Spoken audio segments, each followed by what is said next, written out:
So hello everyone, कैसे हैं आप सब लोग। I hope each and every one of you is doing absolutely good. My name is doctor Vipin Kumar Sharma और मैं आप सभी लोगों का तहे दिल से स्वागत करता हूं हमारे इस प्यारे से बैच यकीन 2.0 के अंदर। सो अगर आप सभी लोग मुझे ठीक तरीके से देख पा रहे हैं, सुन पा रहे हैं, then give me a big fat thumbs up और a big red heart in the chat section so that we can start today's wonderful session up. और आज हम क्लोरोप्लास्ट की डिस्कशन यानी प्लास्टिड की डिस्कशन करने वाले हैं। और अगर हमारे पास टाइम बचता है तो मैं आपको दो एडिशनल छोटे छोटे टॉपिक्स कराऊंगा जिससे कि ये जो हमारा चैप्टर है ये बहुत आसानी से और बहुत कम टाइम में फिनिश हो पाए। We will try our level best कि इस वीक हम इस चैप्टर को कंसोलिडेट कर दें, बढ़िया तरीके से इस चैप्टर को रिवाइज कर लें and cell cycle and cell division chapter की ओर हम लोग बढ़ जाएं। एक बार फटाफट से लाल कलर के दिलों की बारिश कर दीजिए या फिर तारा रारा इन द चैट सेक्शन प्लीज, जिससे आपकी एनर्जी मुझ तक पहुंच सके और उस एनर्जी का इस्तेमाल करके मैं इस सेशन को एक सुपर डुपर सेशन बना पाऊं।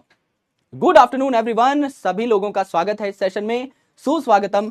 सभी की एनर्जी बहुत कमाल की है। Great great great. हाँ मैं जानता हूं थोड़े बहुत जो है आपके कुछ सिली मिस्टेक्स हो गए हैं पेपर में, दैट्स कंप्लीटली फाइन। आपका पहला टेस्ट था, धीरे धीरे आप लोग इंप्रूव करेंगे, धीरे धीरे आप सिली मिस्टेक्स को अवॉइड करेंगे। पेपर भी जानबूझ के थोड़ा सा लेंदी रखा गया था जिससे कि आपकी प्रैक्टिस अच्छी हो।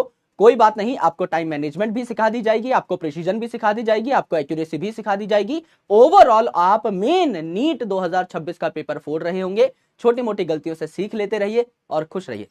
यस, जानबूझ के पेपर उस तरीके का बनाया गया था तो टेंशन लेने की बात नहीं है। If you are scoring 150 160 marks तो भी वो अच्छे मार्क्स कंसिडर किए जाएंगे, क्योंकि पेपर था उसी हिसाब का जिस बार का नीट का पेपर जो आपने देखा है ना अभी 2025 वाला, सेम उसी तरीके का पेपर बनाया गया था, उसी की लेंथीनेस को मेंटेन रखा गया था। तो टेंशन वाली बात है नहीं। You have scored really well. काफी लोगों के मेरे पास रिस्पॉन्सेज आए हैं, आपने अच्छा किया है और नहीं भी अच्छा किया है, थोड़ी बहुत अगर कुछ कमियां रह गई तो हम लोग उसको इंप्रूव करते हुए आगे बढ़ेंगे। और 10-12 टेस्ट बाद आप देखोगे कि आप अच्छे खासे नंबर्स पे पहुंच चुके हो, उसको बस आपको मेंटेन करके चलना है अपने नीट 2026 के पेपर तक। ऑलराइट, चलो मेरे भाई आ जाओ, स्टार्ट करते हैं आज के सेशन को। और सबसे पहले मैं आपको दे देता हूं एक छोटा सा एक्टिव रिकॉल। लास्ट सेशन में हमने क्या डिस्कशन की थी। टेक्निकली हमारा जो सेशन था वो एक एक्स्ट्रा क्लास के तौर पे हमारे सामने आया। हमने वहां पर माइटोकॉन्ड्रिया के बारे में पढ़ाई कर ली थी, एज वेल एज हमने एंडोसिम्बायोटिक थ्योरी के बारे में पढ़ाई कर ली थी। हमने जाना कि एक सेल जो कि पहले प्रोकैरियोटिक नेचर का था, उसने धीरे धीरे इंप्रूव करना स्टार्ट किया, वो भी अपनी जिंदगी में इवॉल्व किया और उसने अपने अंदर एक न्यूक्लियस तैयार कर लिया। अब ये जो प्रोकैरियोटिक सेल था इसके अंदर न्यूक्लियर एनवेलप डेवलप हो गया है, तो ये यूकैरियोटिक सेल बनने की राह पे चल पड़ा है। इसने सोचा कि क्यों ना अपने सेल के अंदर एक किचन भी तैयार कर ली जाए कि खाना मैं अपने सेल के अंदर ही बना पाऊं। तो इसने क्या किया, किसी फोटोसिंथेटिक बैक्टीरिया को खा लिया। अब वो फोटोसिंथेटिक बैक्टीरिया जो खाना बना सकता था वो इस बड़े वाले सेल के अंदर रहने लगा और खाना बनाने लगा। तो न्यूक्लियस जो है वो इस फोटोसिंथेटिक बैक्टीरिया की हेल्प करने लगा और फोटोसिंथेटिक बैक्टीरिया जो है इस सेल के लिए खाना बनाने लगा। तो दोनों को सिम्बायोसिस मिल गई, दोनों एक दूसरे की मदद करने लगे, इसीलिए इसे एंडोसिम्बायोटिक थ्योरी कहा। अब सेल को ऐसा लगा कि मैं खाना तो खुद बना ले रहा हूं with the help of photosynthetic bacteria, काश मैं एनर्जी भी खुद बना पाता। तो इस बड़े वाले सेल ने क्या किया, एक एरोबिक बैक्टीरिया को भी खा लिया जो कि एनर्जी बना सकता था, एटीपी बना सकता था। तो न्यूक्लियस जो है इस एरोबिक बैक्टीरिया की थोड़ी बहुत मदद कर रहा है, कुछ प्रोटीन्स बनाने में सहायता कर रहा है और एरोबिक बैक्टीरिया पूरे सेल को एनर्जी बनाकर दे रहा है, पावर हाउस की तरह बिहेव कर रहा है।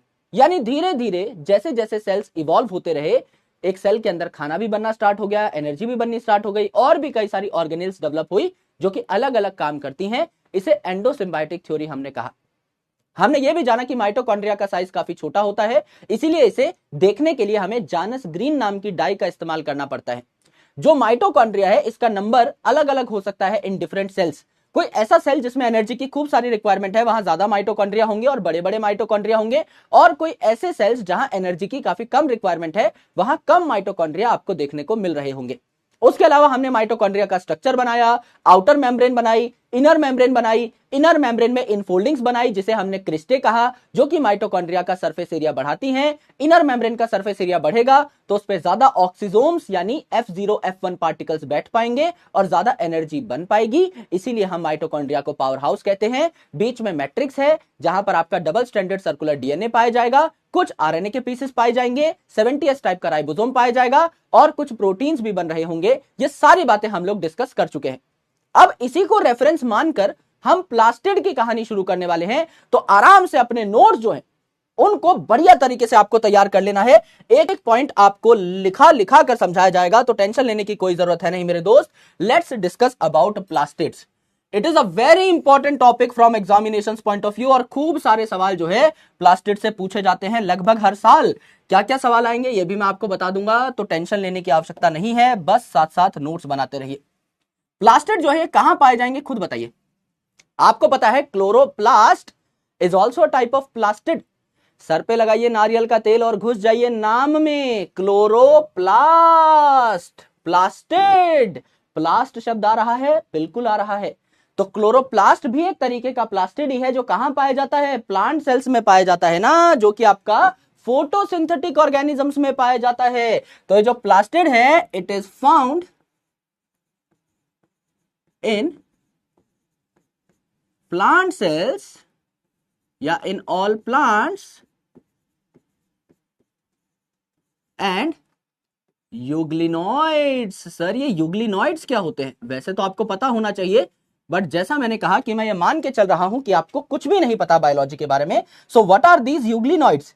सर हमें प्लांट्स के बारे में तो पता है, हमें अच्छे तरीके से पता है कि ये प्लांट्स जो होते हैं ये फोटोसिंथेटिक होते हैं, और अगर ये फोटोसिंथेटिक हैं तो इनके पास क्लोरोप्लास्ट होना चाहिए।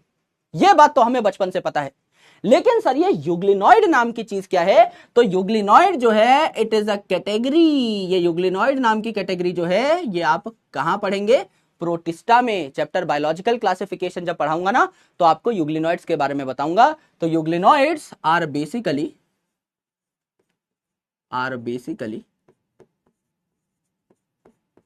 प्रोटिस्टन्स। ये प्रोटिस्टन्स हैं, किंगडम प्रोटिस्टा के मेंबर हैं। They are basically protista.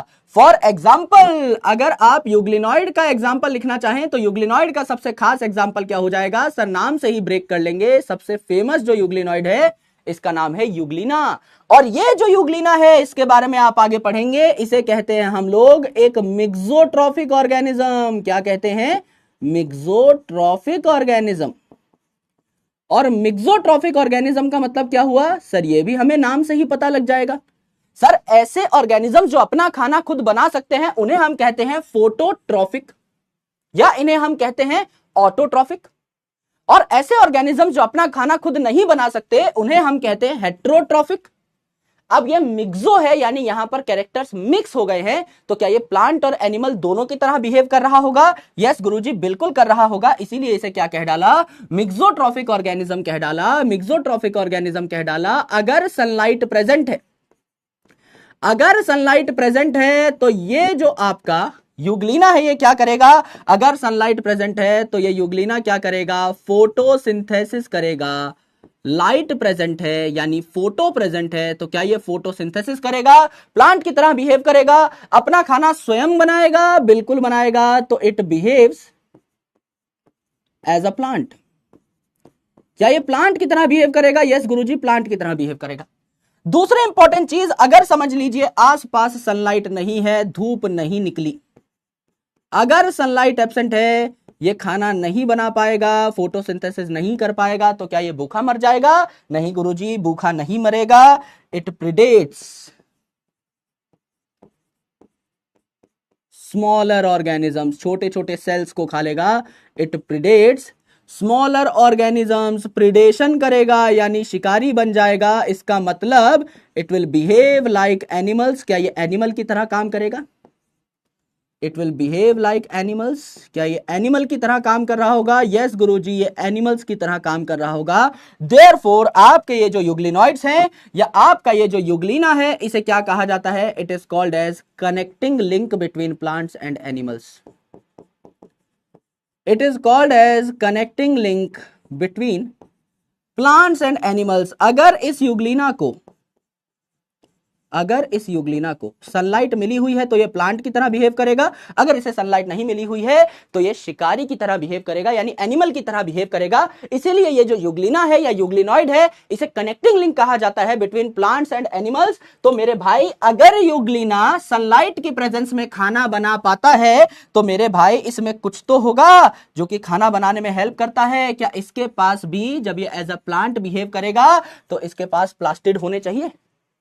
भाई ये भी अगर प्रोटिस्टा में है, यानी ये भी यूकैरियोट है, तो इसके पास भी मेम्ब्रेन बाउंड ऑर्गेनेल हो सकती हैं, इसके पास भी प्लास्टिड हो सकती है।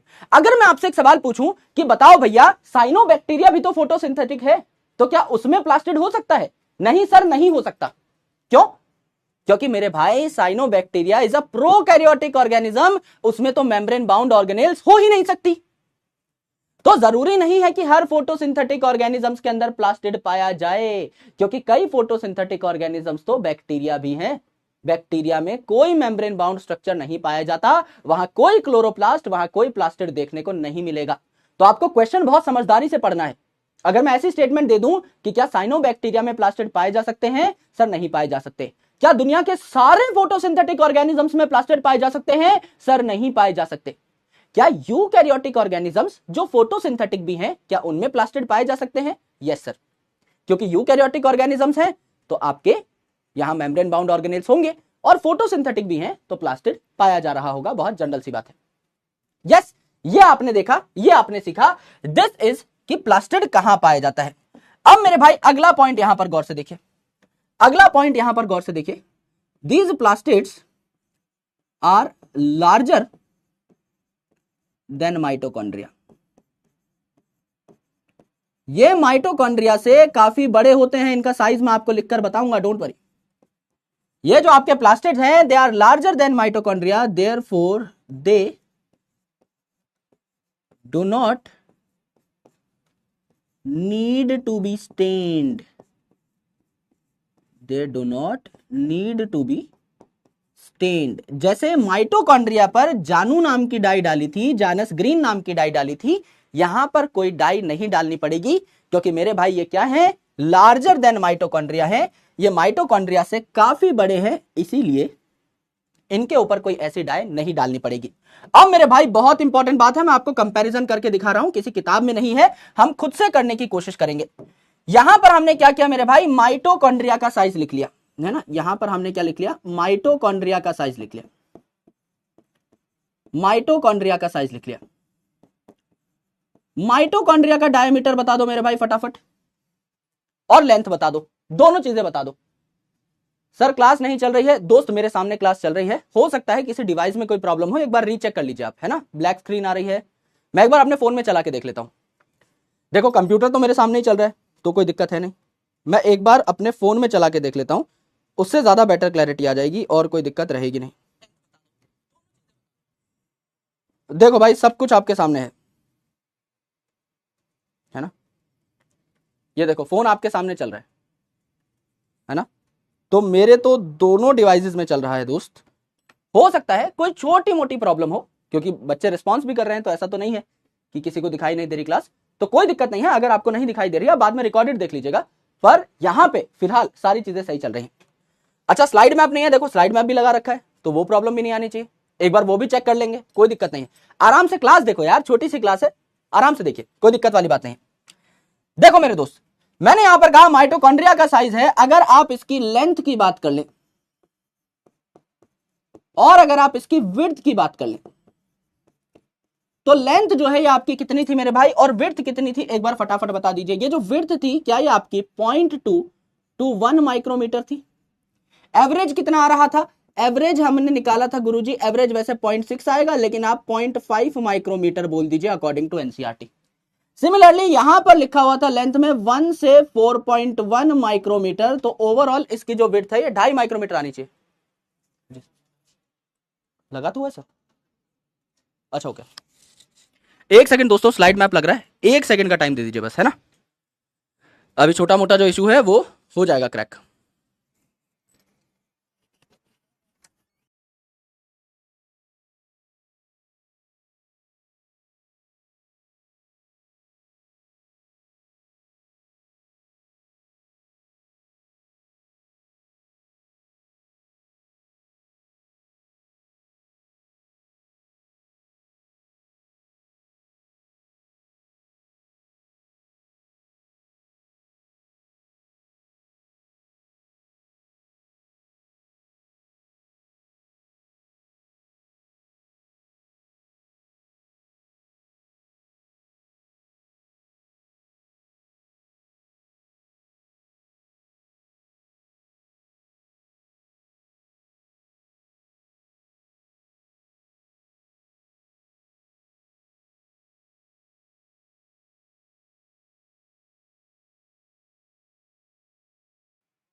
अच्छा दोस्तों, अब बताइए एक बार सबको स्लाइड मैप दिखाई दे रहा है? अब जो भी स्टूडेंट्स है जिनको कोई प्रॉब्लम थी, क्या वो प्रॉब्लम ठीक हो गई है? एक बार फटाफट बताइए। यस, क्या आप सभी लोगों को स्लाइड मैप दिखाई दे रहा है ना? आप में से कुछ लोगों को थोड़ी बहुत प्रॉब्लम थी कि स्लाइड मैप नहीं दिखाई दे रहा है, डाउट्स नहीं पूछ पा रहे हैं, क्या अब सब कुछ ठीक है? यस, बहुत बढ़िया, आ जाओ। ठीक है, अब काम धंधे पर लग जाते हैं मेरे भाई। लेंथ बताई है मैंने माइटोकॉन्ड्रिया की 1 to 4.1 माइक्रोमीटर, दोनों को प्लस कर दो, 1 और 4 प्लस करने पे आया 5, 5 को 2 से डिवाइड करो, एवरेज कितना निकल आएगा? 2.5 निकल आएगा, बिल्कुल निकल आएगा गुरुजी। एवरेज कितना निकल के आया? एवरेज निकल के आया 2.5 माइक्रोमीटर। क्या ये हमें पहले से पता है? यस गुरुजी, हमें पहले से पता है, माइटोकॉन्ड्रिया का साइज हमें पहले से पता है। अब आप देख लीजिए क्लोरोप्लास्ट का साइज। क्लोरोप्लास्ट जो कि एक टाइप का प्लास्टिड ही है, क्लोरोप्लास्ट का साइज अगर आप देखें तो इसकी लंबाई यानी इसकी लेंथ आपको कितनी देखने को मिलेगी, एज वेल एज इसकी विड्थ आपको कितने को देखने को मिलेगी, ये एक बार चेक कर लीजिए, ये एक बार लिख लीजिए। तो विड्थ होती है इस क्लोरोप्लास्ट की 2 से 4 माइक्रोमीटर के आसपास, और यहां पर आपकी जो लेंथ है ये हो जाएगी आपकी कितनी? आपकी 5 से 10 माइक्रोमीटर के आसपास। ठीक है, अब इसका एवरेज निकाल लीजिए। सर यहां पर 2 है 4 है, दोनों को प्लस करेंगे क्या आ जाएगा? 6, 6 को 2 से डिवाइड करेंगे आ जाएगा 3, तो आपका एवरेज क्या हो जाएगा? 3 माइक्रोमीटर के आसपास। और यहां पर आपका 5 प्लस 10 15, 15 को 2 से डिवाइड करेंगे, एवरेज कितना आ जाएगा? 7.5 माइक्रोमीटर के आसपास आ जाएगा। मुझे बताइए भैया क्लोरोप्लास्ट कितना बड़ा है? आपके सामने एक सवाल है, सीधा सीधा सवाल है। यहां पर है 0.5, यहां पर है 3, 0.5 में मैं 6 से मल्टीप्लाई करूं तब जाके 3 आएगा, यानी क्या क्लोरोप्लास्ट की विड्थ माइटोकॉन्ड्रिया से 6 गुना ज्यादा है। आप कह सकते हैं ये जो नंबर है, आप ये कह सकते हैं 6 times more than mitochondria, 6 times more than mitochondria. And similarly मेरे भाई यहां पर आप देख लीजिए जो लेंथ है वो 2.5 माइक्रोमीटर के आसपास है और यहां 7.5 माइक्रोमीटर के आसपास है, तो जो आपकी लेंथ है वो कितनी है? एग्जैक्टली 3 गुना है। तो ये वाला जो नंबर है कितना हो जाएगा? ये हो जाएगा 3 गुना larger than mitochondria, than mitochondria. Correct है जी, एकदम करेक्ट है गुरुजी, इसमें हमें कोई परेशानी नहीं है। यानी कि जो क्लोरोप्लास्ट है जो कि एक प्लास्टिड है, वो माइटोकॉन्ड्रिया से 6 गुना ज्यादा चौड़ा है और 3 गुना ज्यादा लंबा है। एवरेज अगर आप निकालो तो क्या मैं कह सकता हूं कि माइटोकॉन्ड्रिया से 4-5 गुना बड़ा होता है आपका प्लास्टिड? अगर मैं आपसे कहूं कि ये 4 से 5 गुना ज्यादा बड़ा होता है माइटोकॉन्ड्रिया से, तो क्या ये बात सही है गलत है? मुझे लिख के बताइए। अगर मेरे दोस्त मैं आपको स्टेटमेंट बेस्ड क्वेश्चन दे दूं कि माइटोकॉन्ड्रिया से क्लोरोप्लास्ट 4 से 5 गुना बड़ा है, तो क्या आप इस बात को प्रूव कर सकते हैं? ये टेस्ट सीरीज में मैंने सवाल देखा था, लेकिन बच्चा एग्जैक्टली नहीं बता पा रहा था कि 2 से 3 गुना बड़ा होता है क्लोरोप्लास्ट, या 5 से 6 गुना बड़ा होता है, या 10-12 गुना बड़ा होता है, या 4 से 5 गुना बड़ा होता है। आप एग्जैक्टली कैलकुलेट कर सकते हो। यहां पे आपके पास माइटोकॉन्ड्रिया का साइज है और यहां पे आपके पास क्लोरोप्लास्ट का साइज है। मेरे दोस्त, आपने सीधा सीधा कंपेयर किया कि माइटोकॉन्ड्रिया से 6 गुना तो ज्यादा चौड़ा है क्लोरोप्लास्ट और माइटोकॉन्ड्रिया से 3 गुना ज्यादा लंबा है क्लोरोप्लास्ट। तो ओवरऑल आप कह सकते हैं 4 से 5 गुना बड़ा होता है chloroplast as compare to mitochondria, और 4-5 गुना बड़ा है तो इसको अलग से स्टेन करने की जरूरत नहीं है, इस पे अलग से कोई कलर कोई डाई डालने की जरूरत नहीं है। इसको हम नॉर्मली भी सेल के अंदर देख सकते हैं बिना कलर किए हुए। अच्छी खासी मोटी तगड़ी ऑर्गेनेल है, यह हमें बात समझ में आई। यहां तक की बात करेक्ट है? बहुत बढ़िया, आ जाओ मेरे भाई। अब हम क्या करते हैं, अब हम अगली स्लाइड पे पहुंच जाते हैं। इसी स्लाइड को कॉपी करेंगे, थोड़ा टाइप्स ऑफ प्लास्टिड के बारे में जानेंगे। तो यही स्लाइड मैं कॉपी करने वाला हूं। यस, यहां पर हम क्या करेंगे, टाइप्स ऑफ प्लास्टिड के बारे में जानेंगे। बहुत जरूरी टॉपिक है मेरे भाई, मजा ही आ जाएगा जान करके। It is very very very important topic, थोड़ा गौर से सुनना, और कंसेप्चुअल टॉपिक है, यहीं की यहीं इसे याद कर लेना, तब जाके आपको मजा आएगा, है ना? उसके बिना मजा नहीं आ पाएगा। तो यहीं के यहीं आपको इस टॉपिक को याद कर लेना है मेरे दोस्त मेरे भाई, है ना? और याद कराने की जिम्मेदारी वीपू भैया की। आपका काम है बस बैठ करके गौर से सुन लेना और कुछ भी नहीं, ठीक है? सबसे पहले तो ये जो प्लास्टिड है ये 3 प्रकार के होते हैं। कौन कौन से होते हैं इसके बारे में भी चर्चा करेंगे, इनके नाम भी सीखेंगे। ऑलराइट, तो जो प्लास्टिड होते हैं इनको हमने 3 अलग अलग कैटेगरीज में तोड़ा, डिपेंडिंग अपॉन कि किस प्लास्टिड में कैसे पिगमेंट पाए जा रहे हैं। So plastids are of 3 types based on the pigments that they contain। किस प्रकार के पिगमेंट पाए जा रहे हैं, पिगमेंट पाए जा भी रहे हैं या नहीं पाए जा रहे, उस बेसिस पर हम प्लास्टिड को 3 टुकड़ों में तोड़ देते हैं। सबसे पहला जो टुकड़ा है, इस टुकड़े का नाम क्या हो जाएगा, हमारा प्यारा राज दुलारा क्लोरोप्लास्ट। Chloroplast, correct. अब क्लोरोप्लास्ट में मेन जो नाम है ये आपका क्या है, क्लोरो। और क्लोरो से हम लोग बचपन से क्या सुनते हुए आ रहे हैं कि पेड़ पौधों में जो हरे पार्ट्स होते हैं वो हरे होते हैं किसकी वजह से, क्लोरोफिल की वजह से। जैसे हम बोलते हैं हमारा खून जो है वो लाल होता है किस वजह से, हेमोग्लोबिन पिगमेंट की वजह से। वैसे ही एक पेड़ में जो हरा भरा पत्ता है वो हरा भरा क्यों होता है, क्लोरोफिल की वजह से। तो यहां पर आपने क्या किया, क्लोरोप्लास्ट लिख डाला। तो क्लोरोप्लास्ट जो है it contains chlorophyll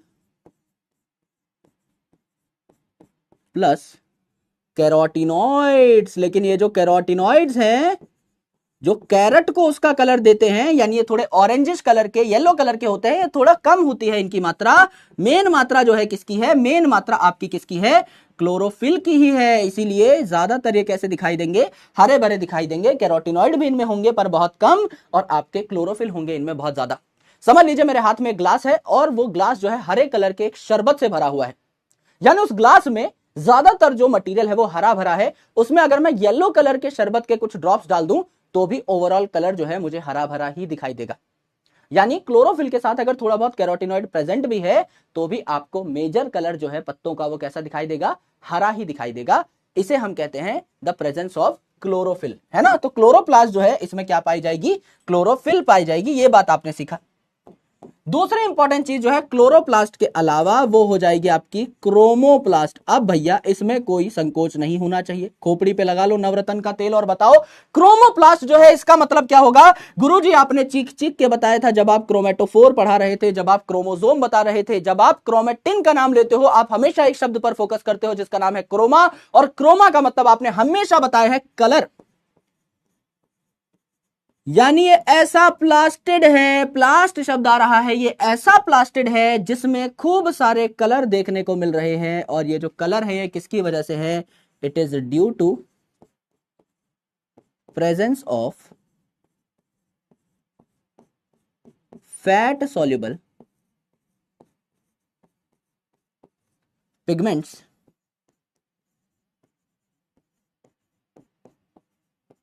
like carotenoids. That is, यानी कैरोटिनॉइड्स में भी अलग अलग पिगमेंट होते हैं, that is carotene and xanthophyll तो आपके जो क्लोरोप्लास्ट है उनमें कैरोटिनॉइड पाए जा रहे थे पर काफी कम, लेकिन यहां पर आपके कैरोटिनॉइड जो है जैसे कैरोटीन और ज़ेंथोफिल ये पाए जा रहे हैं काफी ज्यादा। इसीलिए ये आपका खूब सारा कलर जो है दे रहे होंगे प्लांट के अलग अलग पार्ट्स को। तो यहां पर आपका कलर जो है वो कैसा हो जाएगा, यहां पे किस प्रकार के कलर्स आपको देखने को मिलेंगे, यहां पर आपको नाम से ही डिकोड कर लेना है। नाम में ही आ रहा है कैरेट, चाहे आप कैरोटीन नाम ले ले, चाहे आप कैरोटिनॉइड नाम ले लें, नाम में ही आ रहा है कैरेट। गाजर कैसे कैसे कलर की देखने को मिलती है आपको, सर लाल लाल गाजर भी देखने को मिलती है, पिंक पिंक देखने को मिलती है, ऑरेंजेस देखने को मिलती है, थोड़ी कम ऑरेंज यानी येलो की तरफ भी शेड देखने को मिलता है। तो कलर आपका कैसा कैसा हो सकता है मेरे दोस्त, कलर आपका कैसा कैसा हो सकता है, आपका येलो भी हो सकता है, आपका ऑरेंज भी हो सकता है, आपका पिंक भी हो सकता है, आपका रेड भी हो सकता है। तो मेरे भाई मुझे बताइए ये जो सारे के सारे कलर हैं ये आपको कहां देखने को मिलते हैं। गुरुजी हमें सारे के सारे कलर जो हैं फूलों में देखने को मिलते हैं, फ्रूट्स में देखने को मिलते हैं। सेब आपका लाल लाल होता है, आम आपका पीला पीला होता है, संतरा आपकी ऑरेंज ऑरेंज होती है, कैरेट आपकी डिफरेंट कलर की हो सकती है। तो ये सारे के सारे जो फलों के कलर होते हैं और रंग बिरंगे फूलों के कलर होते हैं अधिकतर वो आपके कौन देता है, क्रोमोप्लास्ट देता है। यानी पेड़ का जो हरा भरा पार्ट है वो हरा भरा क्यों है, क्लोरोप्लास्ट की वजह से। लेकिन जो रंग बिरंगी चीजें आपको देखने को मिल रही हैं, लाल कलर की जो मिर्च आपको देखने को मिल रही है, लाल कलर की जो शिमला मिर्च आपको देखने को मिल रही है, यह किस वजह से देखने को मिलेगी?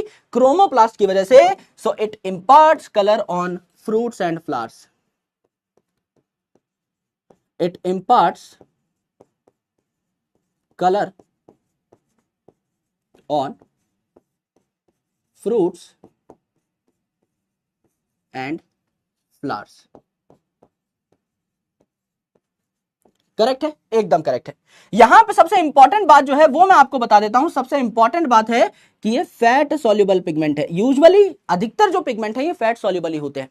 मैं आपसे एक सवाल पूछ रहा हूं और मुझे उम्मीद है कि आप उस सवाल का मुझे सही जवाब देंगे।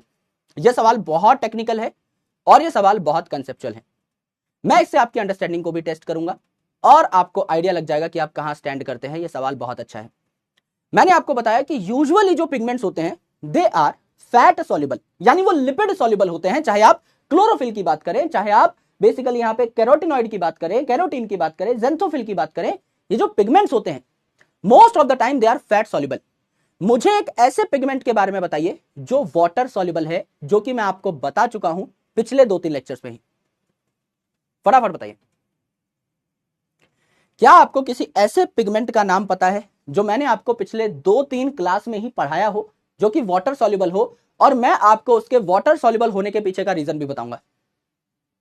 बताओ। एंथोसाइनिन, बहुत अच्छी बात है मेरे दोस्त। एंथोसाइनिन के बारे में डिस्कशन हुआ था कि एंथोसाइनिन कहां स्टोर होता है? वैक्यूल में। और वैक्यूल में क्या है? ज्यादातर पानी ही तो भरा हुआ है। वैक्यूल क्या है? सेल का स्टोर हाउस है और सेल में तो हर जगह पानी है, वैक्यूल के अंदर भी पानी है। तो एंथोसाइनिन एक वाटर सॉल्युबल पिगमेंट है, यह बात आपको याद रखनी है। अगर अलग से कोई सवाल पूछ ले तो आपको पता होना चाहिए कि anthocyanin is a water soluble pigment. तो यहां फैट सॉल्युबल में आप कैरोटिनॉइड या कैरोटीन ज़ेंथोफिल का नाम लिख सकते हो, क्लोरोफिल का नाम लिख सकते हो कि वो भी फैट सॉल्युबल है। वाटर सॉल्युबल में आपको एंथोसाइनिन का नाम लिखना होता है। यस, तो आप यहां पर क्या लिख सकते हो? एक छोटा सा नोट ऐड कर लीजिए। एक छोटा सा नोट ऐड कर लीजिए। नोट में आपने क्या लिखा? Anthocyanin is a water soluble pigment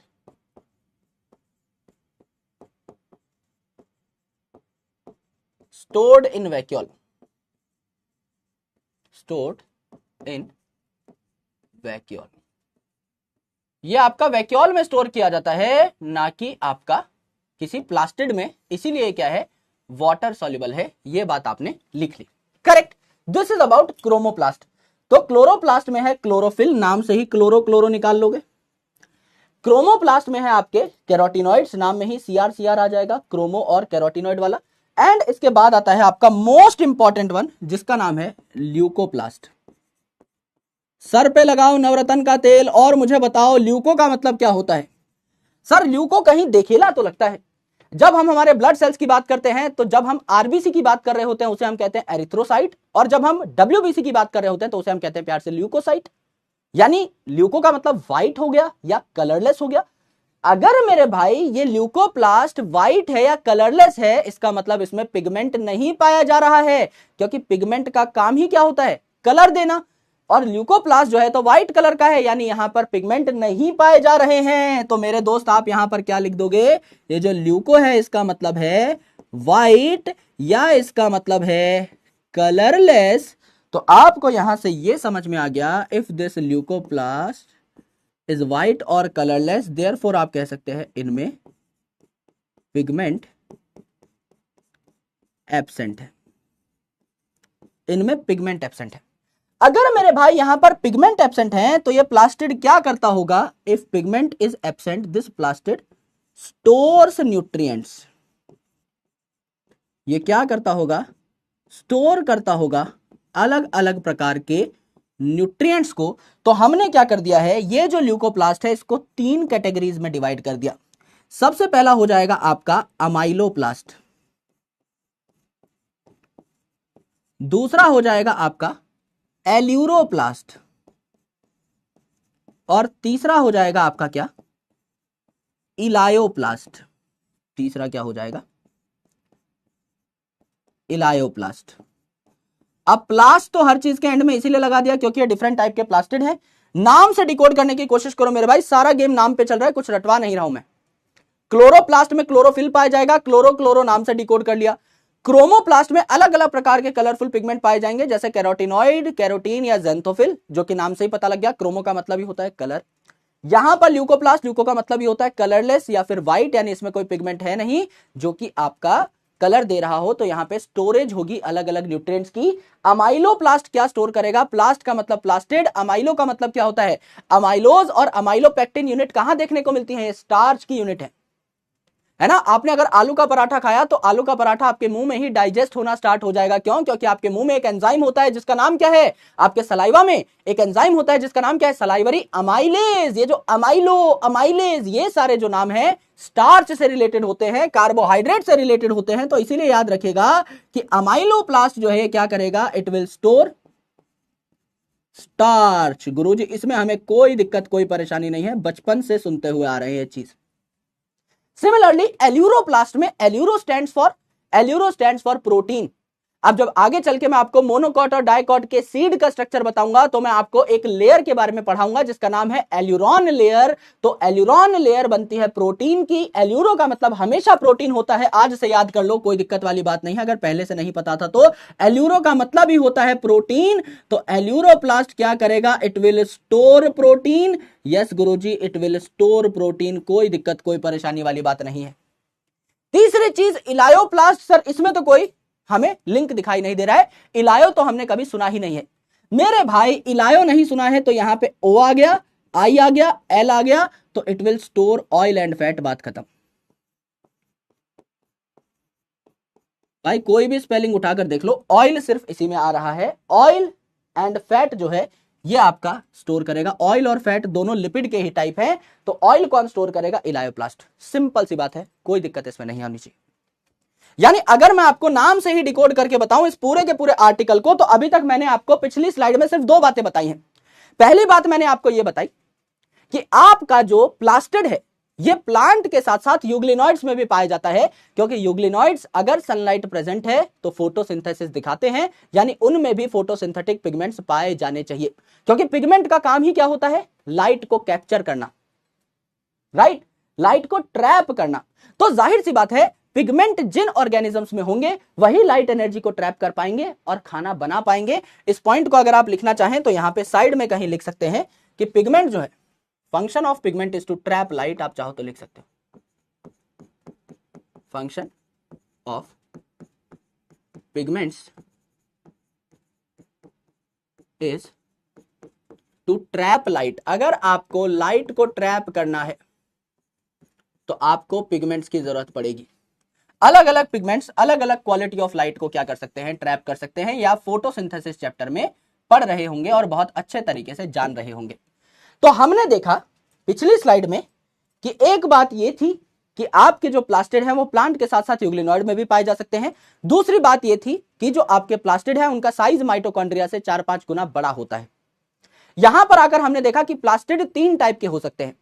अगर यहां पर chlorophyll as well as carotenoid पाए जा रहे हैं तो क्लोरोप्लास्ट नाम का प्लास्टिड होगा।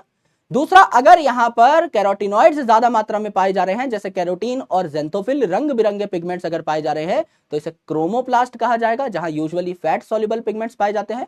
और तीसरा, अगर कोई ऐसा प्लास्टिड है जहां कोई पिगमेंट नहीं पाया जा रहा, जहां पे उल्टा स्टोरेज हो रही है अलग अलग न्यूट्रिएंट्स की, तो इसे ल्यूकोप्लास्ट कहा जाता है। और जिस न्यूट्रिएंट को स्टोर करेंगे उस बेसिस पे इस प्लास्टिड का नाम रख दिया जाएगा। अगर ये स्टार्च को स्टोर कर रहे हैं तो इनका नाम अमाइलोप्लास्ट हो जाएगा, प्रोटीन स्टोर कर रहे हैं तो आपका एल्यूरोप्लास्ट हो जाएगा, और अगर ऑयल एंड फैट स्टोर कर रहे हैं तो इलायोप्लास्ट हो जाएगा, क्योंकि इलायोप्लास्ट के नाम में ही आपको ऑयल का साउंड आ जाता है। ये आपने सीखा, ये आपने जाना। यहां तक की बात समझ में आई।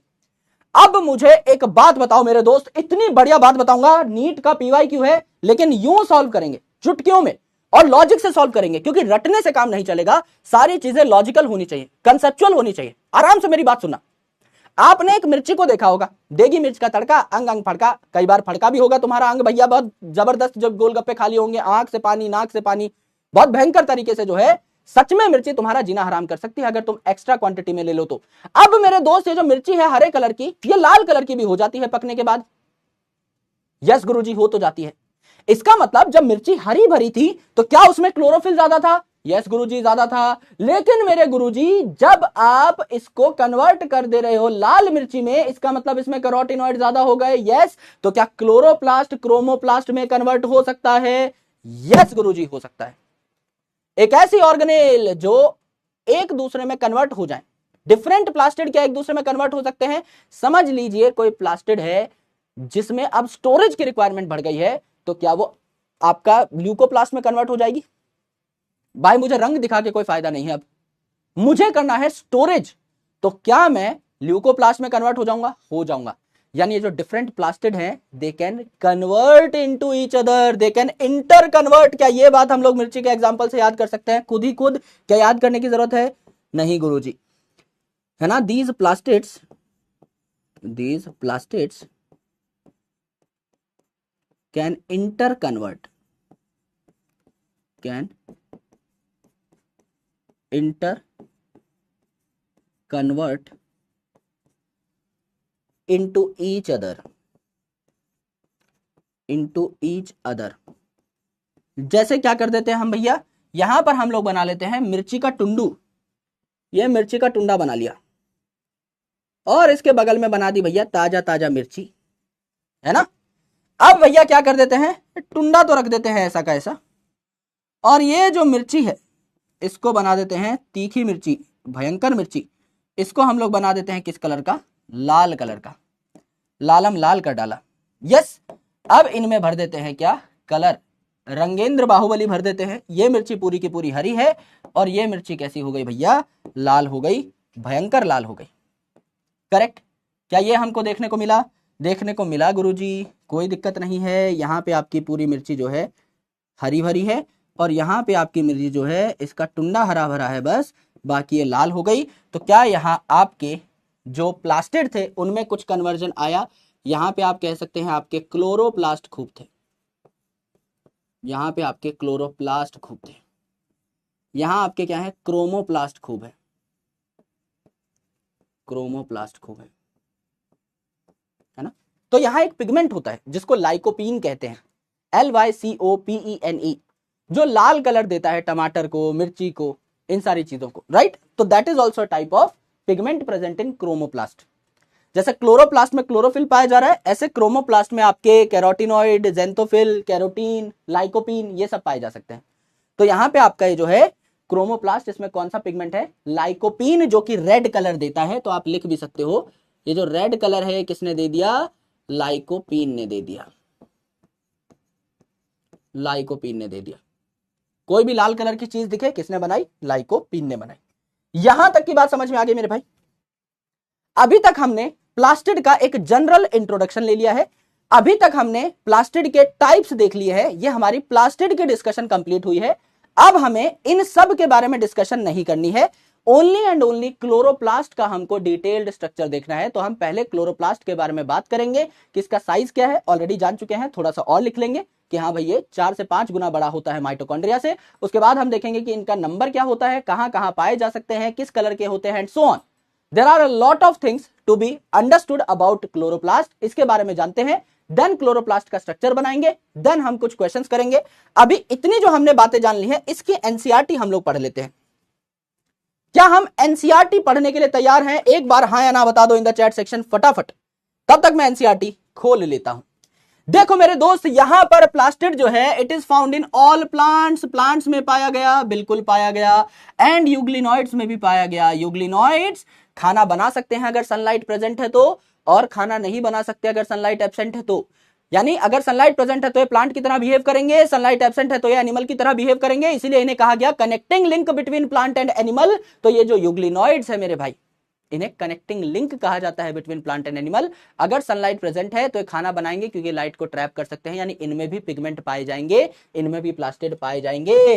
तो ये आसानी से माइक्रोस्कोप के अंडर देखे जा सकते हैं क्योंकि इनका साइज बड़ा होता है। मैंने एग्जैक्टली बता दिया है कि माइटोकॉन्ड्रिया से 4-5 गुना बड़ा होता है। यस, अब इनमें क्या होते हैं, अलग अलग प्लास्टिड में अलग अलग टाइप के पिगमेंट होते हैं जो कि इन्हें स्पेसिफिक कलर्स दे रहे होते हैं। तो 3 प्रकार के प्लास्टिड होते हैं, क्लोरोप्लास्ट जिसमें क्लोरोफिल है हरा भरा, क्रोमोप्लास्ट जिसमें कलरफुल पिगमेंट्स हैं अलग अलग रंग के, रंग बिरंगे, और ल्यूकोप्लास्ट जिसमें कोई पिगमेंट नहीं है, स्टोरेज का काम करते हैं। तो जो क्लोरोप्लास्ट है इसमें मेन पिगमेंट क्या होगा गुरुजी? क्लोरोफिल होगा, हरा भरा क्लोरोफिल होगा। एंड कुछ कैरोटिनॉइड भी पाए जा सकते हैं लेकिन थोड़ी कम क्वांटिटी में। मेन है हरा भरा क्लोरोफिल। ये जो आपके पिगमेंट है ये ट्रैप करेंगे लाइट को और तभी आपका क्या बनेगा? खाना बनेगा, फोटोसिंथेसिस हो पाएगी। क्रोमोप्लास्ट जो है इसमें यूजुअली आपके फैट सॉल्युबल पिगमेंट पाए जाते हैं जिन्हें हम कैरोटिनॉइड कहते हैं, जिनके एग्जाम्पल क्या है? कैरोटीन और ज़ैंथोफिल। ये बात भी हम लोग लिख चुके हैं। इसके अलावा लाइकोपीन भी पाया जा सकता है। तो ये आपके येलो कलर के भी हो सकते हैं, ऑरेंज कलर के भी, पिंक कलर के भी, रेड कलर के भी और भी कई कलर के हो सकते हैं।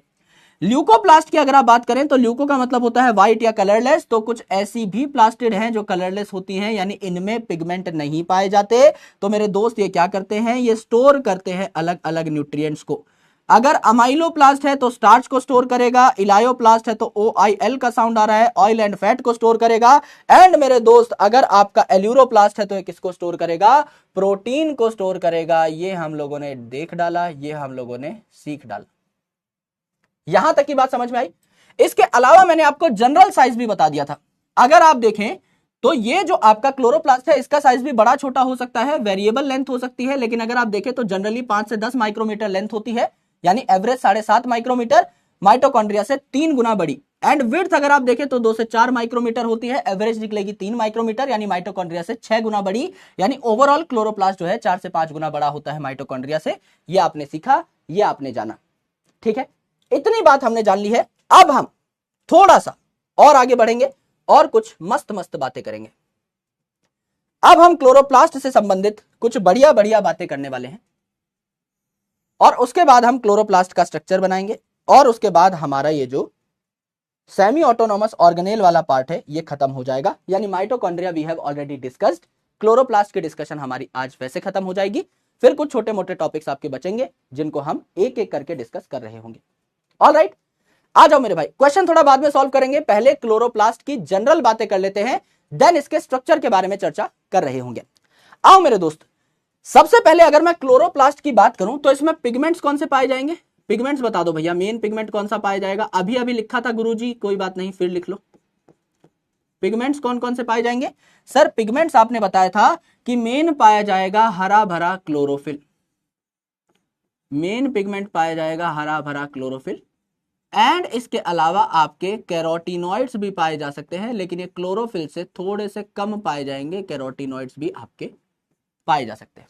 करेक्ट है, मेन क्लोरोफिल पाया जाएगा जो कि हरा भरा होगा, इसलिए प्लांट भी ओवरऑल हरे भरे पार्ट्स में लेके बैठा होता है किसको? क्लोरोप्लास्ट को। अब आपने देखा पिगमेंट्स के बाद कि इनका नंबर कितना हो सकता है, इनका नंबर कितना हो सकता है पर सेल, नंबर पर सेल कितना हो सकता है। अब मेरे दोस्त इनका नंबर काफी कम भी हो सकता है, जैसे 1 इन क्लेमाइडोमोनास। क्लेमाइडोमोनास जो कि एक यूनिसेलुलर ऑर्गेनिज्म है, उसमें आपका एक ही क्लोरोप्लास्ट पाया जा सकता है पर सेल। या फिर आपके जो क्लोरोप्लास्ट है ये 20 to 40 भी हो सकते हैं इन अ मीजोफिल सेल। मीजोफिल सेल कहीं सुनेला लगता है? यस सर, सुनेला लगता है। मीजोफिल सेल जब आपने हमें पहला लेक्चर पढ़ाया था तो आपने बताया था राउंड या ओवल सेल्स होते हैं प्लांट के हरे भरे पार्ट्स में, जैसे कि पत्तियों में, जिनमें खूब सारे आपके क्लोरोप्लास्ट पाए जाते हैं। इन्हें हम मीजोफिल सेल कह रहे थे। क्लोरोप्लास्ट बकायदा एनसीईआरटी में आपको मेंशन करके दिखाए भी गए थे। एक बार दोबारा दिखा देता हूं क्योंकि हम में आलस्य है नहीं। यहां देखिए 1 इन क्लेमाइडोमोनास। क्लेमाइडोमोनास की अगर आप शक्ल देखें तो ये जो है शक्ल कुछ ऐसी दिखाई देती है। ये आपका गोल मटोल क्लेमाइडोमोनास है और इसकी खोपड़ी पर 2 ही बाल हैं, जिसको हम क्या कहते हैं प्यार से? फ्लैजेला कहते हैं। और ये जो आपका क्लेमाइडोमोनास है इसमें कप शेप का एक ही क्लोरोप्लास्ट पाया जाता है, ये हो जाएगा आपका कप शेप्ड क्लोरोप्लास्ट। ये आपका क्लेमाइडोमोनास है मेरे दोस्त, है ना। इस क्लेमाइडोमोनास पे आपको क्या देखने को मिल गया? इस क्लेमाइडोमोनास पे गुरुजी हमको देखने को मिल गया फ्लैजेला, एज वेल एज देखने को मिल गया एक कप शेप्ड क्लोरोप्लास्ट। आए, अभी कुछ हुआ था क्या भाई बोर्ड पे? ये है आपके फ्लैजेला। नंबर कितने हैं इन फ्लैजेला के? 2। बचपन में मैं कार्टून देखता था हागे मारू, उसके पापा के जो खोपड़ी है उस पे 2 ही बाल थे, है ना। तो ये हागे मारू के पापा जैसी खोपड़ी है इसकी। और यहां पर क्या है भाई? Cup shaped chloroplast. Cup shaped chloroplast. तो सिंगल ही क्लोरोप्लास्ट पाया जा रहा है, एक सिंगल सेल है तो तो ऐसी भी कंडीशन हो सकती है। एंड मेरे दोस्त, अगर आप मीजोफिल सेल की बात करेंगे तो ये जो मीजोफिल सेल है, इस मीजोफिल सेल की बाउंड्री पर भी आपको क्या देखने को मिलते हैं, खूब सारे क्लोरोप्लास्ट देखने को मिलते हैं। जैसे ये आपका मीजोफिल सेल हो गया। अब ये राउंड या ओवल मीजोफिल सेल है, ऐसे मल्टीपल सेल्स हम लोग बना लेते हैं और इसमें से एक सेल पे हम लोग क्या दिखा देते हैं, क्लोरोप्लास्ट दिखा देते हैं। 1 2 3 4 5 6 7 8 9 10 11 12 13 14 15 16 17 18 19 20 ऐसे कई सारे क्लोरोप्लास्ट आप बना सकते हो। तो ये है आपका मीजोफिल सेल, ये है आपके क्लोरोप्लास्ट, जिनका नंबर क्या हो जाएगा आपका 20 से 40 भी हो सकता है पर सेल। और ये कहां पाए जा रहे हैं, मार्जिन्स पे यानी बाउंड्री पे पाए जा रहे हैं। ठीक है, मार्जिन्स पे या बाउंड्री पे पाए जा रहे हैं। क्यों पाए जा रहे हैं उसका रीजन मैं आपको अभी बताता हूं। तो ये क्या है आपका मीजोफिल सेल और ये क्या है आपका क्लोरोप्लास्ट एट बाउंड्री। और ये बाउंड्री पर क्यों पाया जा रहा है, ये बाउंड्री पर पाया जा रहा है to trap more light, since it has to trap more light. मुझे अपने बचपन का एक किस्सा याद आ गया, वो किस्सा सुना देता हूं, उससे आपको अच्छे तरीके से पता लग जाएगा कि बाउंड्री पर पाए जाने का क्या फायदा है। समझ लीजिए भैया, जब मैं छोटा था ना तो मेरे मम्मी पापा जब भी मार्केट जाते थे तो मुझे पता लग जाता था कि वो मार्केट से कब आने वाले हैं, क्योंकि चप्पलों की एक आवाज आती है ना, आपको एग्जैक्टली पता लग जाता है कोई गेट के पास आया है एंड घंटी बजाएगा, खोलना पड़ेगा गेट। तो आई यूज टू अंडरस्टैंड कि हाँ भाई 10-12 सेकंड में मम्मी पापा की एंट्री होने वाली है, वो अपने फ्लोर पे पहुंच चुके हैं। अब उस टाइम पर मैं क्या करता था, मस्त गेम चल रहा है, बहन है, भाई है, मैं हूं, खेल रहे हैं, कूद रहे हैं, मौज मस्ती काट रहे हैं, किसी को कोई प्रॉब्लम नहीं है। अचानक से रोना स्टार्ट कर देता था, घर का सबसे छोटा बच्चा हूं, अचानक से रोना, एकदम स्क्रिप्टेड रोना स्टार्ट कर देता था, गेट पीटना स्टार्ट कर देता कि मेरे को तो बहुत मारा है, मेरे को तो बहुत परेशान किया है, और जाके गेट पे बैठ जाता था। अब जैसे ही गेट खुलेगा सबसे आगे लाचार बच्चा दिखेगा, रोतलू पिटा हुआ मरा हुआ अधमरा सा बच्चा दिखाई देगा। तो सबसे पहले जब बैग खुलेगा तो पहली चिज्जी किसको मिलेगी, जो गेट पे बैठ के रो रहा है, जो प्रथम भिखारी दिखेगा उसी को तो मिलेगी। तो गेट पे बैठने के कुछ फायदे हैं मेरे दोस्त। इसी प्रकार से जो मीजोफिल सेल है, इसके बाउंड्री पर ही बैठ जाते हैं कौन, क्लोरोप्लास्ट, कि भैया सूरज की पहली किरण गिरेगी तो सीधा अंदर तो घुस नहीं जाएगी किरण, पहले तो मेरे भाई बाउंड्री के पास आएगी ना, सरफेस पे आएगी, सरफेस पे ही बैठ जाते हैं, है ना। धूप आई फटाफट धूप को खा लिया, खाना बनाना शुरू कर दिया, यस। तो मेरे भाई दबा के यहां पर काम हो जाता है फोटोसिंथेसिस का, just because they are sitting on boundary, they are sitting on edge, therefore इसका एक फायदा होता है, यस। तो रोतलू बच्चों के लिए स्पेशल टिप, जब भी मम्मी पापा आए तो गेट पे बैठे और गेट पे ही रोना शुरू करें, अपना तानपुरा गेट के पास ही बजाएं, अंदर घुस के नहीं। वो बच्चे होते हैं ना, कुछ तकिया मुंह पे रख के अंदर ही रो रहे हैं, ऐसे ऐसे आवाज भी निकाल रहे हैं सिसकियों की, लेकिन किसी को पता नहीं लग रहा है। रोते time it becomes very important कि आप नोटिस भी हो, है ना। अंदर ही अंदर पिट के रो लिए, कुछ फायदा भी नहीं हुआ, that doesn't make any sense. या तो चिंगाड़ो भैया, दुनिया ही फाड़ डालो, इतना भयंकर रो कि कुछ तो मिले, है ना। और ये भी ध्यान रखना है कि पापा मम्मी गुस्सैल ना हो, पता लगा रोए भी, है ना, पिटे अलग और चिज्जी भी नहीं मिली, है ना, और रात की रोटी भी गई हाथ से। तो एक बार थोड़ा सा कंडीशंस को देख के सारे काम करने होते हैं, है ना। तो नंबर जो है आपने देख लिया भाई, बहुत वेरिएबल है, एक सेल में हो सकता है एक भी क्लोरोप्लास्ट हो, एक सेल में हो सकते हैं 20 से 40 भी क्लोरोप्लास्ट हो। अगला पॉइंट हम लोग पहले ही जानते हैं, साइज, है ना, साइज भी आपका वेरिएबल है, size is variable, but it is 4 to 5 times larger than mitochondria, larger than mitochondria. Correct है जी, एकदम करेक्ट है सर, इसमें हमें कोई परेशानी नहीं है। साइज हो गया, नंबर हो गया, अब बात कर लेते हैं किस चीज की, अब बात कर लेते हैं थोड़ी सी शेप की। एनसीईआरटी में दे रखा है कि जो आपके क्लोरोप्लास्ट हैं अलग अलग शेप के हो सकते हैं, तो हम यहां पर अलग अलग शेप में से कुछ चुनिंदा शेप्स के बारे में डिस्कशन कर लेते हैं।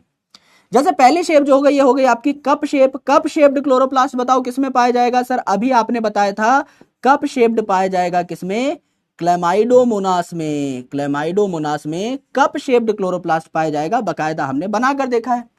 दूसरा क्या हो जाएगा सर, स्पाइरल। स्पाइरल किसमें पाया जाएगा भैया, नाम में ही देख लो, इनिशियल 4 अल्फाबेट, स्पाइरल किसमें पाया जाएगा, स्पाइरोगायरा में। स्पाइरोगायरा में, नाम में ही स्पाइरल आपका छुपा हुआ है, तो स्पाइरोगायरा में, याद करने की जरूरत नहीं पड़ी।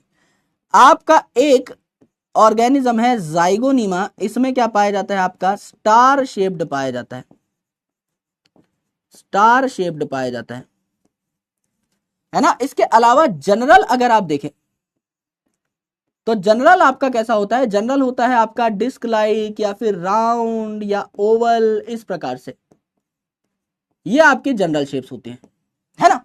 तो आपका मेन है cup shaped Chlamydomonas, spiral, Spirogyra, Zygnema कभी पूछा नहीं है, हो सकता है कभी पूछ लिया जाए, इसीलिए हमने एडिशनली इसको भी क्या कर लिया है, नोट कर लिया है। तो disc shape, round shape, oval shape, lens shape, ये इसकी जनरल शेप्स होती हैं, है ना। ये बहुत जनरल शेप है, ये आपको कईयों में देखने को मिल जाएंगे, इनमें आपको नाम याद करने की जरूरत नहीं है।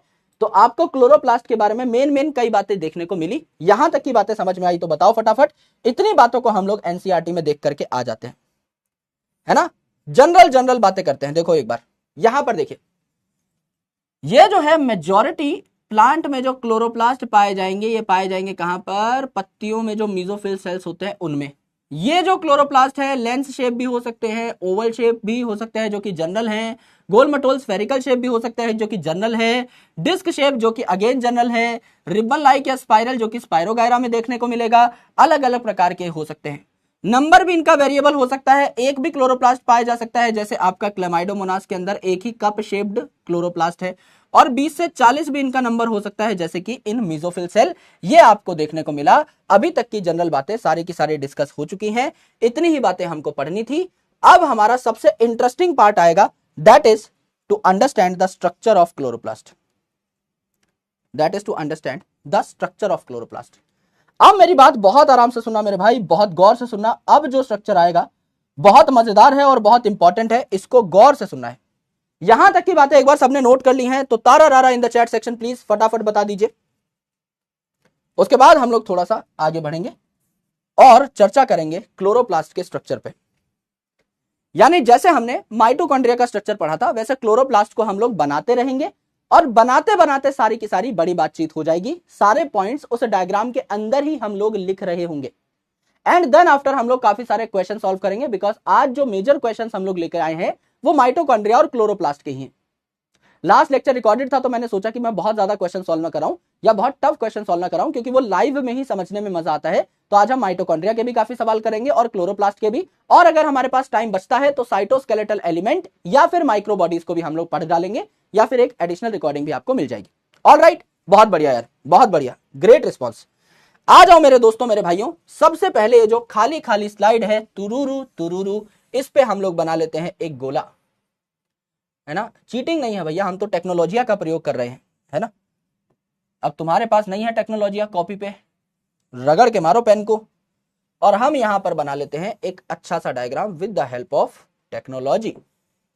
तो यहां पर हमें दो मेम्ब्रेन बनानी होती हैं, क्योंकि क्लोरोप्लास्ट जो है ये भी क्या है, माइटोकॉन्ड्रिया की तरह एक डबल मेम्ब्रेन बाउंड ऑर्गेनेल है। तो यहां पर हमने दो मेम्ब्रेन बना ली, एक बाहर वाली एक अंदर वाली, ठीक है। यहां पर इन दोनों को लेबल कर डालते हैं, इन दोनों को बढ़िया से लेबल कर लेते हैं। This is outer membrane of chloroplast, this is inner membrane of chloroplast. इनकी लेबलिंग हो जाए सबसे पहले तो, this is outer membrane of chloroplast, outer membrane of chloroplast. इसे हम लोगों ने क्या कह दिया, ओएमसी कह दिया। ओएमएम की जगह आउटर मेम्ब्रेन ऑफ माइटोकॉन्ड्रिया ओएमएम था, इसे ओएमसी कह दिया। और यहां हमने कह दिया inner membrane of chloroplast, inner membrane of chloroplast. इसे क्या कह दिया हमने, आईएमसी कह दिया। जैसे माइटोकॉन्ड्रिया में आईएमएम कहा था, इनर मेम्ब्रेन ऑफ माइटोकॉन्ड्रिया, यहां कह दिया आईएमसी। मुझे खुद बताइए मेरे भाई, किसी के घर के बाहर वाले दरवाजे पर जाना आसान होता है या अंदर घुसना आसान होता है? भाई घर के बाहर दरवाजा खटखटा के तो कोई बच्चा भी भाग जाए, कोई दिक्कत थोड़ी है। तो बाहर वाली जो मेम्ब्रेन होती है it is always more permeable, ये हमने देखा था। तो आउटर मेम्ब्रेन जो है इट इज मोर परमिएबल, ये बात हम लोग जानते थे। इसकी परमिएबिलिटी ज्यादा होगी ड्यू टू प्रेजेंस ऑफ, किसकी वजह से, due to presence of porins, ये आउटर मेम्ब्रेन ऑफ माइटोकॉन्ड्रिया पर भी प्रेजेंट थे, आपके बैक्टीरिया की सेल वॉल पर भी प्रेजेंट थे। ये जो पोरिन है ये परमिएबिलिटी बढ़ाते हैं, तो हायर परमिएबिलिटी हो जाएगी आउटर मेम्ब्रेन की, और इनर मेम्ब्रेन जो है इसकी परमिएबिलिटी क्या हो जाएगी, कम हो जाएगी। ये किसी भी ओंगी पोंगी चीज को खुद से पास नहीं होने देगी, तो अल्टीमेटली क्या हो गया, यहां पे परमिएबिलिटी आपकी कम हो गई, परमिएबिलिटी आपकी कम हो गई। करेक्ट है जी, एकदम करेक्ट है सर, कोई दिक्कत कोई परेशानी इसमें नहीं है। अब जैसे कि एक सेल में साइटोप्लाज्म होता है, जैसे कि माइटोकॉन्ड्रिया में मैट्रिक्स होती है, उसी प्रकार से यहां पर ये जो काला काला स्पेस दिखाई देगा, इसे हम क्या कहेंगे, स्ट्रोमा कहेंगे। क्लोरोप्लास्ट में इसको स्ट्रोमा कहा जाता है, या आप इसे प्यार से क्या कह सकते हैं, मैट्रिक्स ऑफ क्लोरोप्लास्ट। जैसे माइटोकॉन्ड्रिया में मैट्रिक्स शब्द का इस्तेमाल कर दिया था, यहां पर आपका ये जो स्पेस रहेगा जिसमें पानी भरा हुआ है, इसे हम क्या कहेंगे, स्ट्रोमा कहेंगे। ठीक है, अब हमने यहां पर एक मस्त कॉन्सेप्ट सीखना है। जैसे कि आप बचपन में करते थे ना, एक सिक्का अगर आपके पास है, उस सिक्के के ऊपर दूसरा सिक्का रख दिया, तीसरा सिक्का रख दिया, कॉइन्स का आप एक पहाड़ बनाते थे, है ना। अब मेरे रिश्तेदार जो है बहुत खतरनाक थे, 10 रुपया नहीं देके जाते थे, 10 रुपए का एक नोट नहीं देंगे, एक एक के 10 सिक्के देंगे, है ना। तो अल्टीमेटली क्या है, मैं भी उन सिक्कों से बहुत खुश होता था, ऐसा लगता था ज्यादा पैसा है, तो हम भी उनका पहाड़ बनाते थे। वही एक पहाड़ है जो हम बना पाए हैं आज तक, है ना। तो यहां पर मेरे दोस्त, यहां पर भी एक पहाड़ हम लोग तैयार कर देंगे। एक सिक्का है, नहीं गुरुजी हमने भी बनाया है बैकलॉग का पहाड़। अरे तुम तो जीनियस हो मेरे भाई, मैं अपनी बात कर रहा हूं, गरीब लोगों की, आम लोगों की। आप लोग तो बहुत खतरनाक हो भाई, बहुत डेंजर हो। यहां पर देखो, एक के ऊपर एक के ऊपर एक के ऊपर एक के ऊपर एक हमने सिक्का रख दिया।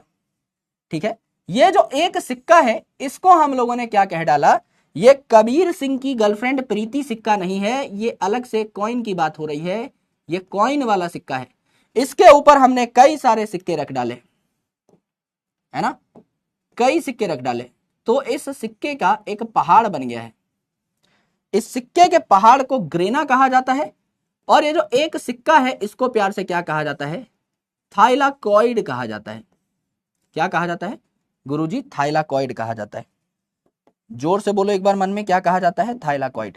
तो यहां पर अगर मैं आपके लिए एक सिक्के का नाम रख दूं, तो एक सिक्का जो है इसका नाम क्या हो जाएगा, इस सिक्के का नाम क्या हो जाएगा, इस सिक्के का नाम हो जाएगा थाइलाकॉइड। इस सिक्के का नाम हो जाएगा थाइलाकॉइड। और ये जो सिक्का है इसकी डेफिनेशन क्या हो जाएगी, थिन फ्लैट, पतला सा, जैसे एक सिक्का होता है पतला और flat, thin flat membranous disc. ये जो व्हाइट कलर की आपको मेम्ब्रेन दिखाई दे रही है, ये यहां पर पाई जाती है, मेम्ब्रेनस डिस्क लाइक स्ट्रक्चर है, इसे हमने क्या कह दिया, थाइलाकॉइड कह दिया। अब ये जो है मेरे दोस्त, यहां पर स्ट्रक्चर दिखाई दे रहा है, ये क्या है, इस थाइलाकॉइड की मेम्ब्रेन।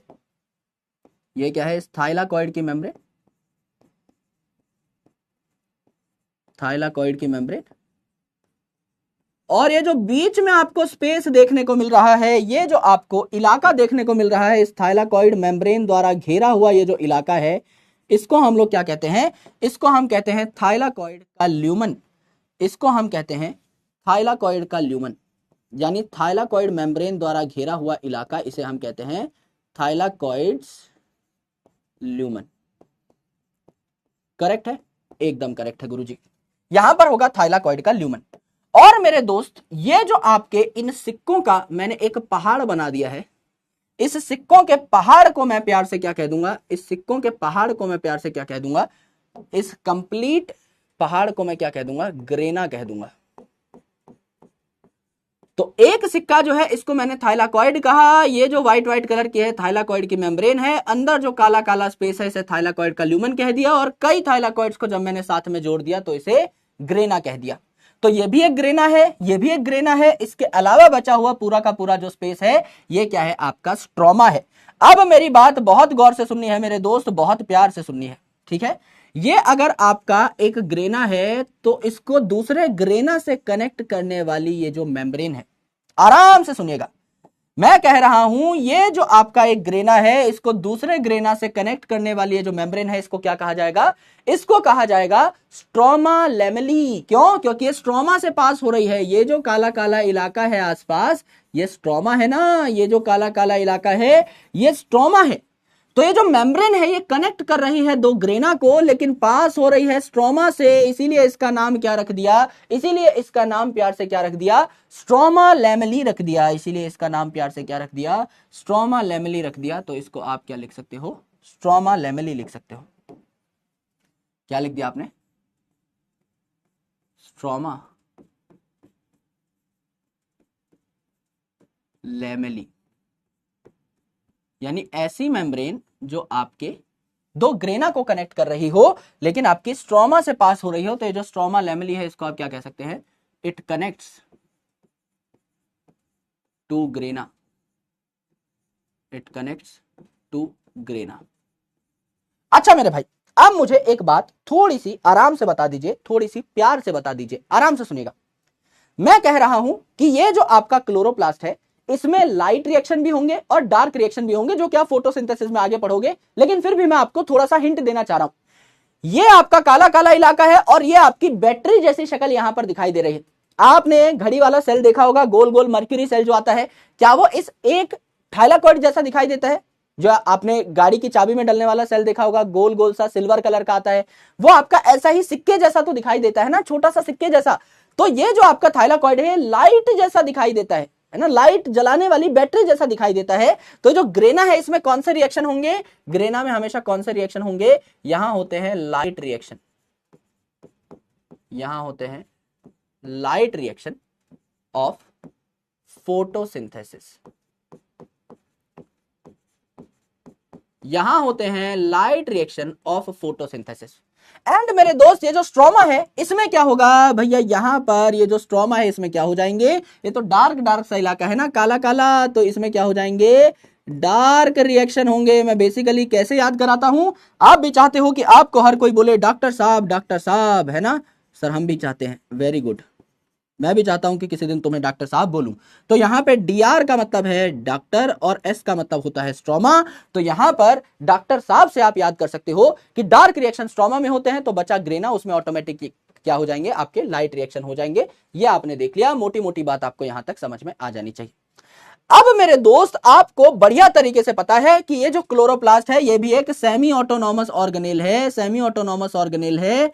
तो इसकी स्ट्रोमा में यानी मैट्रिक्स में भी आपको क्या देखने को मिलेगा, एक डबल स्टैंडर्ड सर्कुलर डीएनए देखने को मिलेगा। लेबल करने की कोई खास आवश्यकता है नहीं, पहले ही बहुत लेबलिंग कर चुके हैं। अब ये जो आपका डीएनए है इससे छोटे छोटे पीसेस ऑफ आरएनए बन जाएंगे, बिल्कुल आरएनए बन जाएंगे सर, मल्टीपल आपको आरएनए देखने को मिल जाएंगे। तो आपका यहां पर क्या हो सकता है, स्वयं का डीएनए हो सकता है, खुद का डीएनए हो सकता है, खुद का आरएनए हो सकता है, एज वेल एज यहां पर क्या देखने को मिलेंगे, आपको राइबोसोम देखने को मिलेंगे। और ये राइबोसोम कैसे होंगे, जैसे बैक्टीरिया में थे, जैसे माइटोकॉन्ड्रिया में थे, 70s राइबोसोम। और इन 70s राइबोसोम की मदद से यहां पर आपके क्लोरोप्लास्ट के अंदर क्या बन जाएंगे, काफी सारे प्रोटीन्स भी बन जाएंगे। तो आपके प्रोटीन्स भी यहां पर क्लोरोप्लास्ट के अंदर खुद के बन सकते हैं। इसे हम क्या कहते हैं, आपका सेमी ऑटोनॉमस ऑर्गेनेल कहते हैं। अब मेरी एक और बात गौर से सुनो, जो आपके पिगमेंट्स होते हैं, जैसे ये अगर क्लोरोप्लास्ट है तो इसमें पिगमेंट पाए जाएंगे ना, क्लोरोफिल पाए जाएंगे, कैरोटिनॉइड पाए जाएंगे, कहां पाए जाएंगे, थाइलाकॉइड की मेम्ब्रेन पे, थाइलाकॉइड की मेम्ब्रेन पे यहां पिगमेंट पाए जाएंगे, यहां पिगमेंट पाए जाएंगे। अब मैं आपका दिमाग हिला देने वाला कॉन्सेप्ट आपको देना चाहता हूं, आराम से सुनना, जितना प्यार से सुनोगे उतना आपके लिए फायदेमंद रहेगी ये चीज। मैं कह रहा हूं पिगमेंट पाए जा रहे हैं कहां, थाइलाकॉइड की मेम्ब्रेन के ऊपर। एकदम सही बात है सर, बिल्कुल सही बात है। थाइलाकॉइड की मेम्ब्रेन या दुनिया की कोई भी मेम्ब्रेन क्या मेनली लिपिड और प्रोटीन की बनी है? यस। ये जो आपके पिगमेंट्स हैं ये कहां गड़े हुए होंगे, लिपिड में गड़े हुए होंगे, तो ये लिपिड में सॉल्युबल होने चाहिए। यस, मैंने आपको क्या बताया था, चाहे क्लोरोफिल हो, चाहे कैरोटिनॉइड हो, चाहे कैरोटीन हो, चाहे जेंथोफिल हो, ये फैट सॉल्युबल होते हैं, यानी लिपिड सॉल्युबल होते हैं। क्यों? क्योंकि मेम्ब्रेन में गड़े हुए होते हैं। तो मेरे दोस्त पहला कॉन्सेप्ट ये कि ये मेम्ब्रेन में इसलिए गड़े हुए हैं क्योंकि ये फैट सॉल्युबल हैं, अदरवाइज तो ये फैट के साथ रह ही नहीं पाते। पहला कॉन्सेप्ट डायरेक्ट रिलेशन से हमने सीखा, यानी जो हम कॉन्सेप्ट पढ़ते हैं उसको हम रियल लाइफ में अप्लाई भी कर सकते हैं।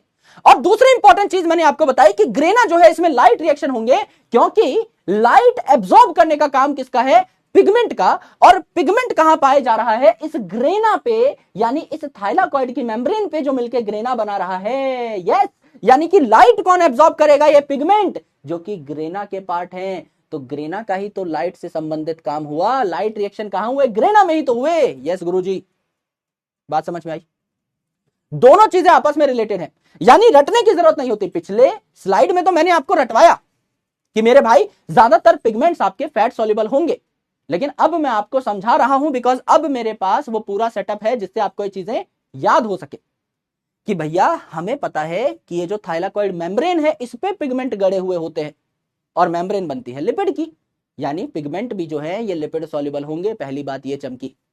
दूसरा हमें पता है ये जो थाइलाकॉइड्स हैं जो मिलकर के ग्रेना बना रहे हैं, इसकी मेम्ब्रेन पे पिगमेंट है जो लाइट को एब्जॉर्ब करते हैं, यानी लाइट को एब्जॉर्ब करने का काम कहीं ना कहीं इस ग्रेना का है, तो लाइट रिएक्शन ग्रेना में ही तो होंगे। रटना ही क्यों है, डॉक्टर साहब वाली ट्रिक किस काम की है, रटने की जरूरत ही नहीं है।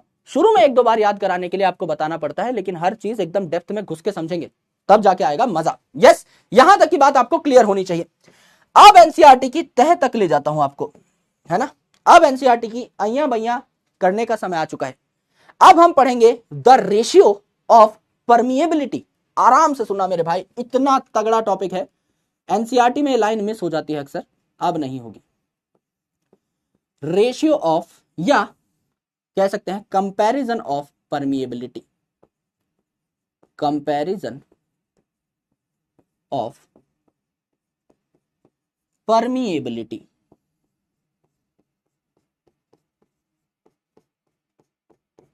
परमिएबिलिटी का कंपैरिजन मुझे खुद बताइए मेरे दोस्त, बहुत आसान चीज है, मुझे खुद बताइए। आउटर मेम्ब्रेन ऑफ माइटोकॉन्ड्रिया क्या इनर मेम्ब्रेन ऑफ माइटोकॉन्ड्रिया से ज्यादा परमिएबल है? सर आउटर मेम्ब्रेन तो ज्यादा परमिएबल होती ही है, कोई दिक्कत है नहीं। दूसरा, sir outer membrane of chloroplast क्या इनर मेम्ब्रेन ऑफ क्लोरोप्लास्ट से ज्यादा परमिएबल है? सर होती ही है, इसमें कोई दिक्कत थोड़ी है। But the most important thing which is given in NCERT, और इतने प्यार से बात लिख दी है कि आपको समझ में नहीं आ सकती।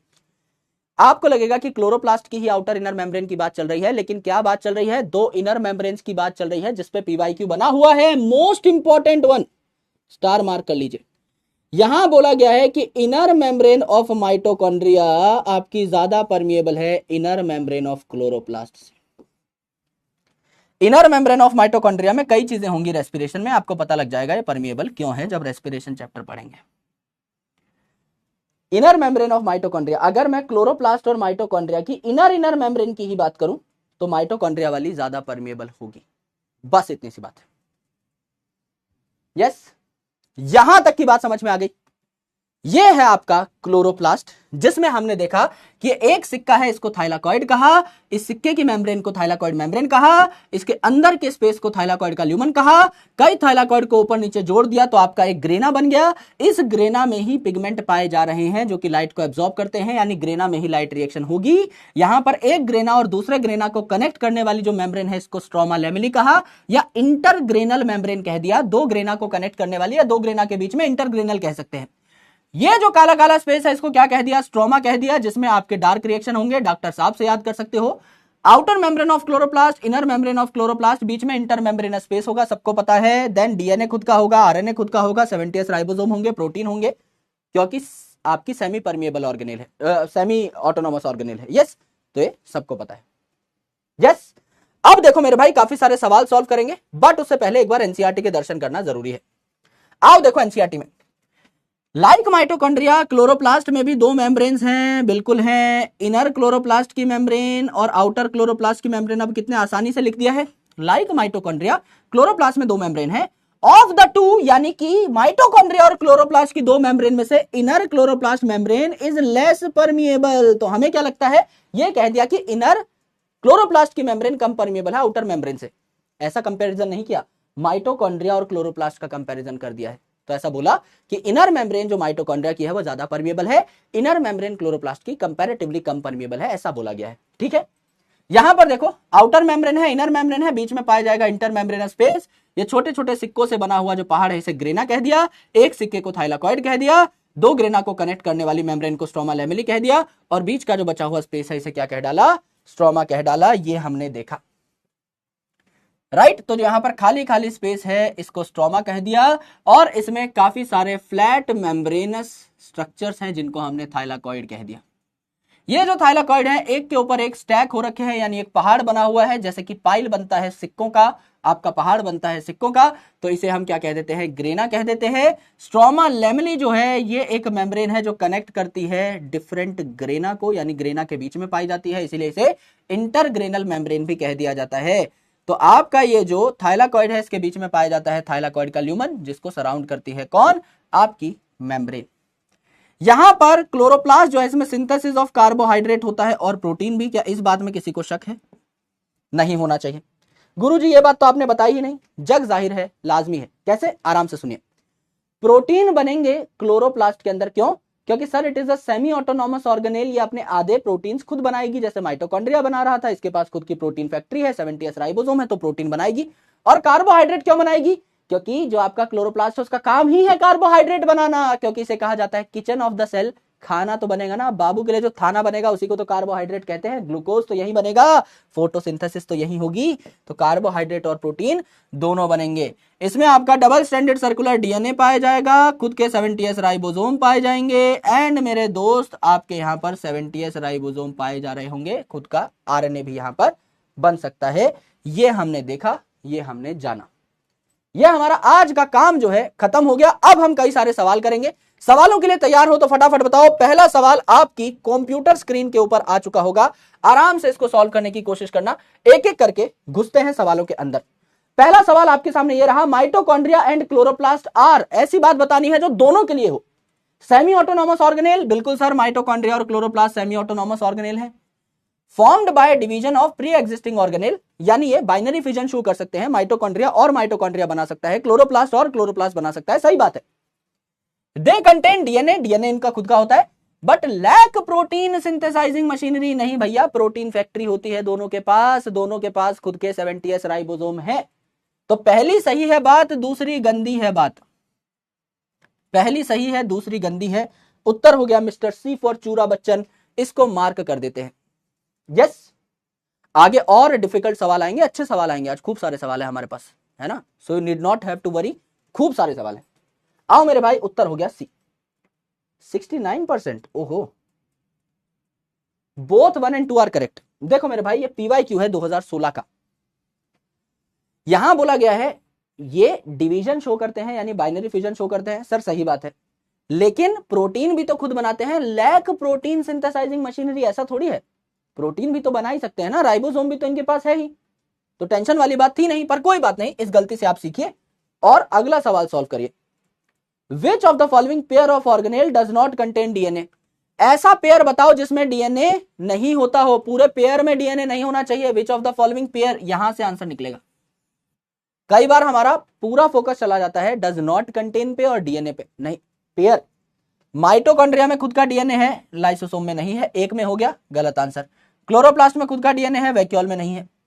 लाइसोसोम में नहीं है, वैक्यूल में नहीं है, ये पेयर सही हो गया, दोनों में ही डीएनए नहीं होता। न्यूक्लियर एनवेलप में डीएनए नहीं होता, माइटोकॉन्ड्रिया में होता है। कौन सा पेयर है जिसमें डीएनए नहीं है? Again mister Chura Bachchan is going to be the right answer. सवाल सटीकता से पढ़ना बहुत जरूरी है और करेक्ट टाइम में मार्क करना बहुत जरूरी है।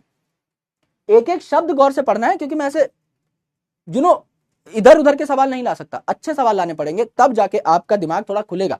आज आपको और सवाल मिलेंगे, यू विल अंडरस्टैंड कि एक एक शब्द पे कैसे सवाल घूम जाता है। आपकी प्रैक्टिस जितनी रिगरस होगी उतना ही बढ़िया आप स्कोर ला रहे होंगे पेपर में। तो ये हो गया सी, लगभग 91, यार कमाल ही कर दिया, बहुत शानदार। आओ मेरे दोस्त, सवाल नंबर 3 को सॉल्व कर डालिए। Which of the following is not common in chloroplast and mitochondria? Not common, गौर से देखिएगा। Which of the following is not common in chloroplast and mitochondria? Both are present in animal cell. Animal cell में आपका chloroplast क्या करेगा भैया? Animal खाना थोड़ी बना सकता है, नहीं बना सकता sir. Both contain their own genetic material. हाँ भैया, own genetic material होता है, दोनों में खुद का डीएनए होता है। Both are present in eukaryotic cell. Eukaryotic cell मतलब जिनमें membrane bound organelle हो सकती हैं, दोनों यूकैरियोट्स में ही पाई जाएंगी। Both are present in plant cell, भैया प्लांट सेल में तो क्लोरोप्लास्ट और माइटोकॉन्ड्रिया दोनों पाए जा सकते हैं। यानी उत्तर क्या हो जाएगा? ये वाली बात बस आपको गंदी लग रही है, एनिमल सेल में क्लोरोप्लास्ट नहीं हो सकता, प्लांट सेल में क्लोरोप्लास्ट और माइटोकॉन्ड्रिया दोनों हो सकते हैं। तो उत्तर क्या हो जाएगा? अपना बच्चन हो जाएगा, अपना प्यारा बच्चन हो जाएगा, जिसको आप सॉल्व कर सकते हैं। उत्तर हो जाएगा ए। लगभग 75% बच्चों ने सॉल्व किया है, बाकी जगह बराबर का बाड़ा किया है, तो किसी को कुछ कह नहीं सकते। आओ मेरे दोस्त सवाल नंबर चौथा सॉल्व करिए। The membrane of thylakoid encloses a space called, यानी ये जो थाइलाकॉइड है, जो सिक्के जैसा स्ट्रक्चर है, ये इसकी मेम्ब्रेन है, इसके अंदर का जो इलाका है इसको हम लोग प्यार से क्या कहते हैं? थाइलाकॉइड की मेम्ब्रेन ने अंदर जो स्पेस घेरा हुआ है इसको क्या कहते हैं? थाइलाकॉइड का ल्यूमन कहते हैं, है ना। स्ट्रोमा तो पूरे क्लोरोप्लास्ट के बीच की जो जगह है उसको कह दिया, ग्रेना तो कई सारे थाइलाकॉइड को मिलाकर कह दिया, आए। और मैट्रिक्स जो है वो आप स्ट्रोमा को ही बोल सकते हैं एक तरीके से। वैसे मैट्रिक्स शब्द माइटोकॉन्ड्रिया के लिए यूज होता है, बट फिर भी अगर आप बोलना चाहें तो स्ट्रोमा को ही बोलेंगे, तो उत्तर आपका ल्यूमन हो जाता है। उत्तर हो जाएगा मिस्टर बच्चन, अपना बच्चन। यस, आओ मेरे भाई, ये आप मार्क कर सकते हैं आसानी से। लगभग 81%, भाई 12% लोगों ने क्या बी मार्क कर दिया है। भाई स्ट्रोमा जो है वो तो आपका क्लोरोप्लास्ट की जो मेम्ब्रेन है उस द्वारा घेरा गया स्पेस है। आपको एक सिक्के के अंदर जो स्पेस है वो पूछा गया है, इसे थाइलाकॉइड का ल्यूमन कहते हैं, ठीक है। उत्तर करिए सवाल 5वें का। Bright colours of ripen fruits, इसमें तो लगाने की जरूरत ही नहीं थी मेरे भाई। ल्यूकोप्लास्ट में तो कोई पिगमेंट होता ही नहीं है, तो ये कलर क्यों ही देगा। अमाइलोप्लास्ट आपका स्टोरेज करता है कार्बोहाइड्रेट की। क्लोरोप्लास्ट आपका हरा कलर देता है। ब्राइट कलर्स की बात हो रही है, फ्रूट्स की यानी डिफरेंट कलर्स, तो आपका क्रोमा हो जाएगा, क्योंकि क्रोमा का मतलब ही होता है कलर, तो chromoplast is the right answer. उत्तर हो जाएगा डॉक्टर बच्चन। बहुत आसानी से इसको मार्क कर सकते हो। ये चल रहे हैं एनसीईआरटी बेस्ड सवाल, सीधे सीधे सरल सरल आसान आसान सवाल। थोड़ा सा और कॉम्प्लिकेशन की तरफ हम जाएंगे जब पंचायत की ओर बढ़ेंगे हम लोग। यस, और पंच का नया एडिशन भी आने वाला है दोस्त, साथ ही साथ प्रमोशन भी कर लेता हूं, है ना, कहीं तुम मुझे बहुत अच्छा आदमी ना समझ बैठो क्योंकि अभी जस्ट पंच पे काम चल रहा था, वो प्रिंट में जा चुकी है किताब, तो मैं सोचा अपडेट कर दूं। यस, क्योंकि कई स्टूडेंट्स रुके हुए थे, कईयों ने ले ली है, बहुत बेस्ट एडिशन है, नया वाला एडिशन है, उसमें थोड़ी बहुत और चीजें हल्की फुल्की थोड़ा क्वेश्चन ऐड किए हैं। तो लगभग 91% लोगों ने सही बता दिया है। अगला देखते हैं भाई, इसमें लगाने की जरूरत है या नहीं पोल, तभी आगे बढ़ेंगे। A number of organised flattened membranous sac found inside plastids, इसे क्या कहा जाता है? इसे थाइलाकॉइड कहा जाता है। क्रिस्टे माइटोकॉन्ड्रिया में थे, ऑक्सीजोम यानी F0 F1 पार्टिकल वो भी आपके माइटोकॉन्ड्रिया में थे, क्लोरोप्लास्ट में भी आपके पाए जाते हैं CF0 CF1 particle, C for chloroplast. आगे पढ़ोगे, स्ट्रोमा जो है खाली स्पेस है आपका क्लोरोप्लास्ट के अंदर का। Number of organised flat membranous sacs, इन एक सिक्कों को, एक फ्लैट सैक को हमने क्या कहा? थाइलाकॉइड कहा। ये जुड़ करके क्या बनाते हैं? ग्रेना बनाते हैं, तो लगाने की जरूरत नहीं है आपका यहां पर पोल। अगला देखते हैं, विच of the following plastid store protein? Carbohydrate अगर कोई स्टोर कर रहा है यानी स्टार्च स्टोर कर रहा है तो उसका नाम है अमाइलोप्लास्ट। ऑयल या फैट स्टोर कर रहा है तो इलायोप्लास्ट, और प्रोटीन स्टोर कर रहा है तो प्रोटीन को ही हम कहते हैं एल्यूरो, तो इसका नाम हो जाएगा एल्यूरोप्लास्ट। जो प्रोटीन स्टोर करेगा, इसमें भी लगाने की जरूरत नहीं है, ठीक है। आ जाओ मेरे भाई, ये सवाल सॉल्व करिए, नीट 2021 का सवाल है। 3 मार्क कर दीजिए, चौथा ऑटोमेटिकली मार्क हो जाएगा। 30 सेकंड का आपके पास टाइम है। 3 चीजें अगर आपने साथ में मिला दी, आप सोच रहे होंगे सर सेंट्रोमेयर तो हमें पढ़ा ही नहीं, पढ़ना ही नहीं है। अगर 3 आपने मार्क कर दी तो चौथी चीज ऑटोमेटिकली मार्क हो जाएगी। जैसे क्रिस्टे है, क्रिस्टे कहां पाए जा रहे थे? माइटोकॉन्ड्रिया की जो इनर मेम्ब्रेन थी उसकी इनफोल्डिंग्स को हम लोग क्रिस्टे कह रहे थे, तो ये कहां पाई जाएंगी? माइटोकॉन्ड्रिया में। तो A का 3 हो गया, A का 3 आपका एक ही जगह पर है। चलो भाई 10 सेकंड में उत्तर ही निकल गया। थाइलाकॉइड क्लोरोप्लास्ट में, सिस्टर्नी आपके गोल्जी में, और सेंट्रोमेयर जो है आपका किसे कहा जाता है? जो आपका क्रोमोसोम है उसके बीच में एक राउंड सा स्ट्रक्चर पाया जाता है जिसे हम सेंट्रोमेयर कहते हैं, राइट। तो प्राइमरी कंस्ट्रक्शन भी इसे कहा जाता है, तो C का 1 हो जाएगा। ऑटोमेटिकली आप ये सारी चीजें मार्क कर सकते हैं। उत्तर हो जाएगा one song baby song like नॉर्मैक्स साउंड डीजरमैक्स मिस्टर भूरा mister B is the right answer. Dialogue बोलने के लिए तड़प जाते हैं हम लोग अंदर से, इसके लिए बी आंसर आना बहुत जरूरी है, तो एक आधा सवाल डालना पड़ता है जिसका आंसर बी हो। 86% लोगों ने सही कर दिया है, बहुत शानदार, बहुत बेहतरीन। आओ मेरे भाई, थोड़े और सवालों की तरफ बढ़ा जाए, थोड़ा और खेला खेला जाए, है ना। देखते हैं अगला सवाल क्या है, आराम से देखिए सवाल को। Okay, organelle X is the major centre of release of energy, यानी ऐसी ऑर्गेनेल है जो कि एनर्जी बनाती है इन एरोबिक रेस्पिरेशन, यानी ये रेस्पिरेशन करती है वो भी एरोबिक यानी ऑक्सीजन की प्रेजेंस में। पता लग गया है कौन है। But is absent in prokaryote, क्योंकि मेम्ब्रेन बाउंड ऑर्गेनेल है माइटोकॉन्ड्रिया, तो प्रोकैरियोट में एब्सेंट होगी। एंड अनएरोबिक यूकैरियोट, क्योंकि ऑक्सीजन की प्रेजेंस में एनर्जी बनाती है, तो अनएरोब्स में भी नहीं पाई जाएगी। It can be stained differentially by Janus green, जानू नाम की डाई डालनी पड़ती है इस पे, तब ये दिखता है बढ़िया तरीके से। ऑर्गेनेल एक्स क्या है आपका? मिस्टर माइटोकॉन्ड्रिया है, मिस्टर भूरा है। यस, ये गुरुजी बहुत आसान सवाल था, इसमें कोई दिक्कत हमें नहीं है, बहुत अच्छी बात है ना। ये तो आसान सवाल था, इसमें तो कुछ था भी नहीं, टेंशन ले लेना है कि इसमें एक भी चीज नहीं थी। उत्तर हो गया है हमारा मिस्टर बी। इसका रिजल्ट हम लोग देख लेते हैं। 94% लोगों ने सही कर दिया है। आओ मेरे भाई, अब ये सवाल जो है इसको आप सॉल्व कर लीजिए, बहुत आसान है। नाम में घुस जाओ सर पे लगा के किसी भी तेल को, है ना, खोपड़ी पे लगाओ सरसों का तेल, नारियल का तेल, नवरत्न तेल या झंडू बाम लगा के घुस जाओ, मुझे नहीं पता, इसका आंसर निकालो, सिर्फ नाम से ही निकलेगा, कोई कंसेप्ट नहीं है, only and only by the name. नाम पढ़िए, extra nuclear inheritance is due to the presence of genes in. अब ये सुनने में कॉम्प्लेक्स लग रहा होगा, पीवाई क्यों है। जीन्स यानी डीएनए, डीएनए के टुकड़े पाए जा रहे हैं कहां, एक्स्ट्रा न्यूक्लियर, न्यूक्लियस के अलावा डीएनए कहां पाया जाता है, सर सेमी ऑटोनोमस ऑर्गेनेल्स में, यानी माइटोकॉन्ड्रिया और क्लोरोप्लास्ट में। तो मेरे भाई अगर यहां पर एक्स्ट्रा न्यूक्लियर बोला है यानी न्यूक्लियर के अलावा बोला है, तो न्यूक्लियस तो काट दो, न्यूक्लियस तो काट दो। एंडोप्लाज्मिक रेटिकुलम में डीएनए होता नहीं है, बात आपकी खत्म हो गई। एलिमिनेशन से ही आपने उधेड़ दिया इस सवाल को, फाड़ डाला इस सवाल को, और आपका उत्तर आ गया मिस्टर अपना बच्चन। लगभग 70% लोगों ने सही किया है, और आपका 20% लोगों को बस मैं यही सिखाना चाहता हूं, मेरी विनती है दोस्त आराम से सीखो कि एक्स्ट्रा न्यूक्लियर अगर बोल दिया है मतलब न्यूक्लियस के अलावा, तो न्यूक्लियस आंसर में नहीं आएगा। इसलिए मैं कह रहा था सिर्फ नाम से डिकोड करना सीख जाओ, बायोलॉजी आसान लगेगी। ठीक है, आई होप ये जो 20% स्टूडेंट्स हैं सीख गए होंगे कि मैं क्या सिखाना चाहता हूं, सिर्फ इसीलिए मैंने ये सवाल डाला है। हर सवाल डालने के पीछे एक रीजन है मेरे दोस्त। आओ भैया असर्शन रीजन पे आ जाते हैं। 30 सेकंड का पोल है, मार कर दो एक बार। असर्शन कहता है, कवि कहता है माइटोकॉन्ड्रिया और called as powerhouse of the cell, एकदम सही बात है। Reason, they produce cellular energy in the form of ATP, ATP बनाते हैं इसलिए पावर हाउस है। तो दोनों बातें करेक्ट है और आपका रीजन भी करेक्ट है। पावर हाउस उसे कहोगे जो कि पावर बनाएगा। तो ये तो बहुत आसान सवाल था, इसमें तो कुछ है ही नहीं, और इसलिए हमारा पोल भी कैंसिल हो गया खुद ब खुद, क्योंकि सवाल में पोल की जरूरत थी ही नहीं। तो कई बार टेक्नोलॉजी हमारा साथ भी दे देती है ना। खामखा 30 सेकंड वेट करना पड़ता है इतने चिंदी सवाल के लिए, इसीलिए पोल ने खुद ही जो है कैंसिल कर लिया अपने आप को, शर्म के मारे मर गया पोल। आओ भैया अगला असर्शन रीजन देखो, mitochondria is an important cell organelle for both eukaryote and prokaryote. मेरे भाई प्रोकैरियोट में माइटोकॉन्ड्रिया क्या करेगा, माइटोकॉन्ड्रिया तो एक डबल मेम्ब्रेन बाउंड ऑर्गेनेल है, एक मेम्ब्रेन भी नहीं, दो मेम्ब्रेन। तो प्रोकैरियोट में इसका होने का चांस एब्सोल्यूट निल है। दूसरा रीजन ये कहते हैं they are called powerhouse and involve in anaerobic respiration. नहीं मेरे भाई, एरोबिक रेस्पिरेशन, ऑक्सीजन चाहिए, है ना। तो दोनों बातें गंदी हैं, दोनों बातें गलत हैं। Assertion and reason both are wrong, दोनों ही बातें गलत, बड़ी ही घटिया बातें हैं, बहुत छोटी बात कर दी है, छोटी बातचीत हो गई है इंडस्ट्री के लोगों से। इसीलिए डी यानी डॉक्टर बच्चन हमारा उत्तर सही बैठ जाता है, इसको हम लोग मार्क कर सकते हैं। ठीक है मेरे भाई, यस गुरुजी। आओ भाई, लगभग 84% लोगों ने सही कर दिया है। एक और हमारे पास स्टेटमेंट बेस्ड सवाल है, इसको भी देख डालते हैं।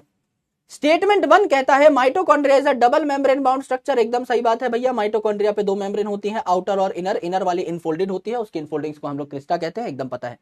स्टेटमेंट 2 कहती है inner membrane of mitochondria form a number of infoldings called cristae which increases the surface area. दोनों बातें सही हैं, तो यहां पर जो है बड़ी बातचीत हो जाएगी, दोनों बातें आपकी एकदम करेक्ट हो जाएगी। उत्तर हो जाएगा मिस्टर ए, अपना Bachchan is the right answer. Statement based सवाल ऐसे ही आते हैं, थोड़ी बहुत कुछ टिपिकल स्टेटमेंट्स बनती हैं, लेकिन ओवरऑल स्टेटमेंट और ये जो मैच द फॉलोइंग होते हैं आसानी से हो जाते हैं, कोई बहुत बड़ी बात नहीं है ना। इसमें भी गलत लगा दिया भैया पोल, देखना पड़ेगा सारे सवालों को, हर सवाल पोल लायक है नहीं, है ना। ये सवाल तो कुछ ज्यादा ही आसान था, सब मार्क करने के बाद, समझाने के बाद भी 20-25 सेकंड बच गई। आओ दोस्त, उत्तर लगभग 90% लोगों ने सही कर दिया है।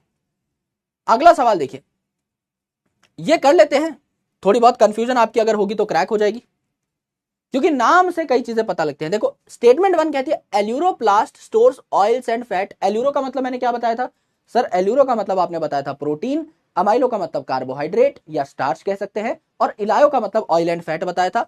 तो इलायो के नाम में आ रहा है ऑयल, तो यहां प्रोटीन नहीं ऑयल आएगा, और एल्यूरो में आएगा प्रोटीन ना कि ऑयल एंड फैट। दोनों बातें गंदी हैं, बोथ स्टेटमेंट्स आर इनकरेक्ट। ये आपका क्या हो जाता है, उत्तर हो जाता है। यहां पर भी बहुत गंदी बातें कर दी हैं कवि ने, इसलिए यह भी आपका आसानी से होने वाला सवाल है। आए, यहां भी खुद टेक्नोलॉजी ने हमारा साथ दे दिया है दोस्त।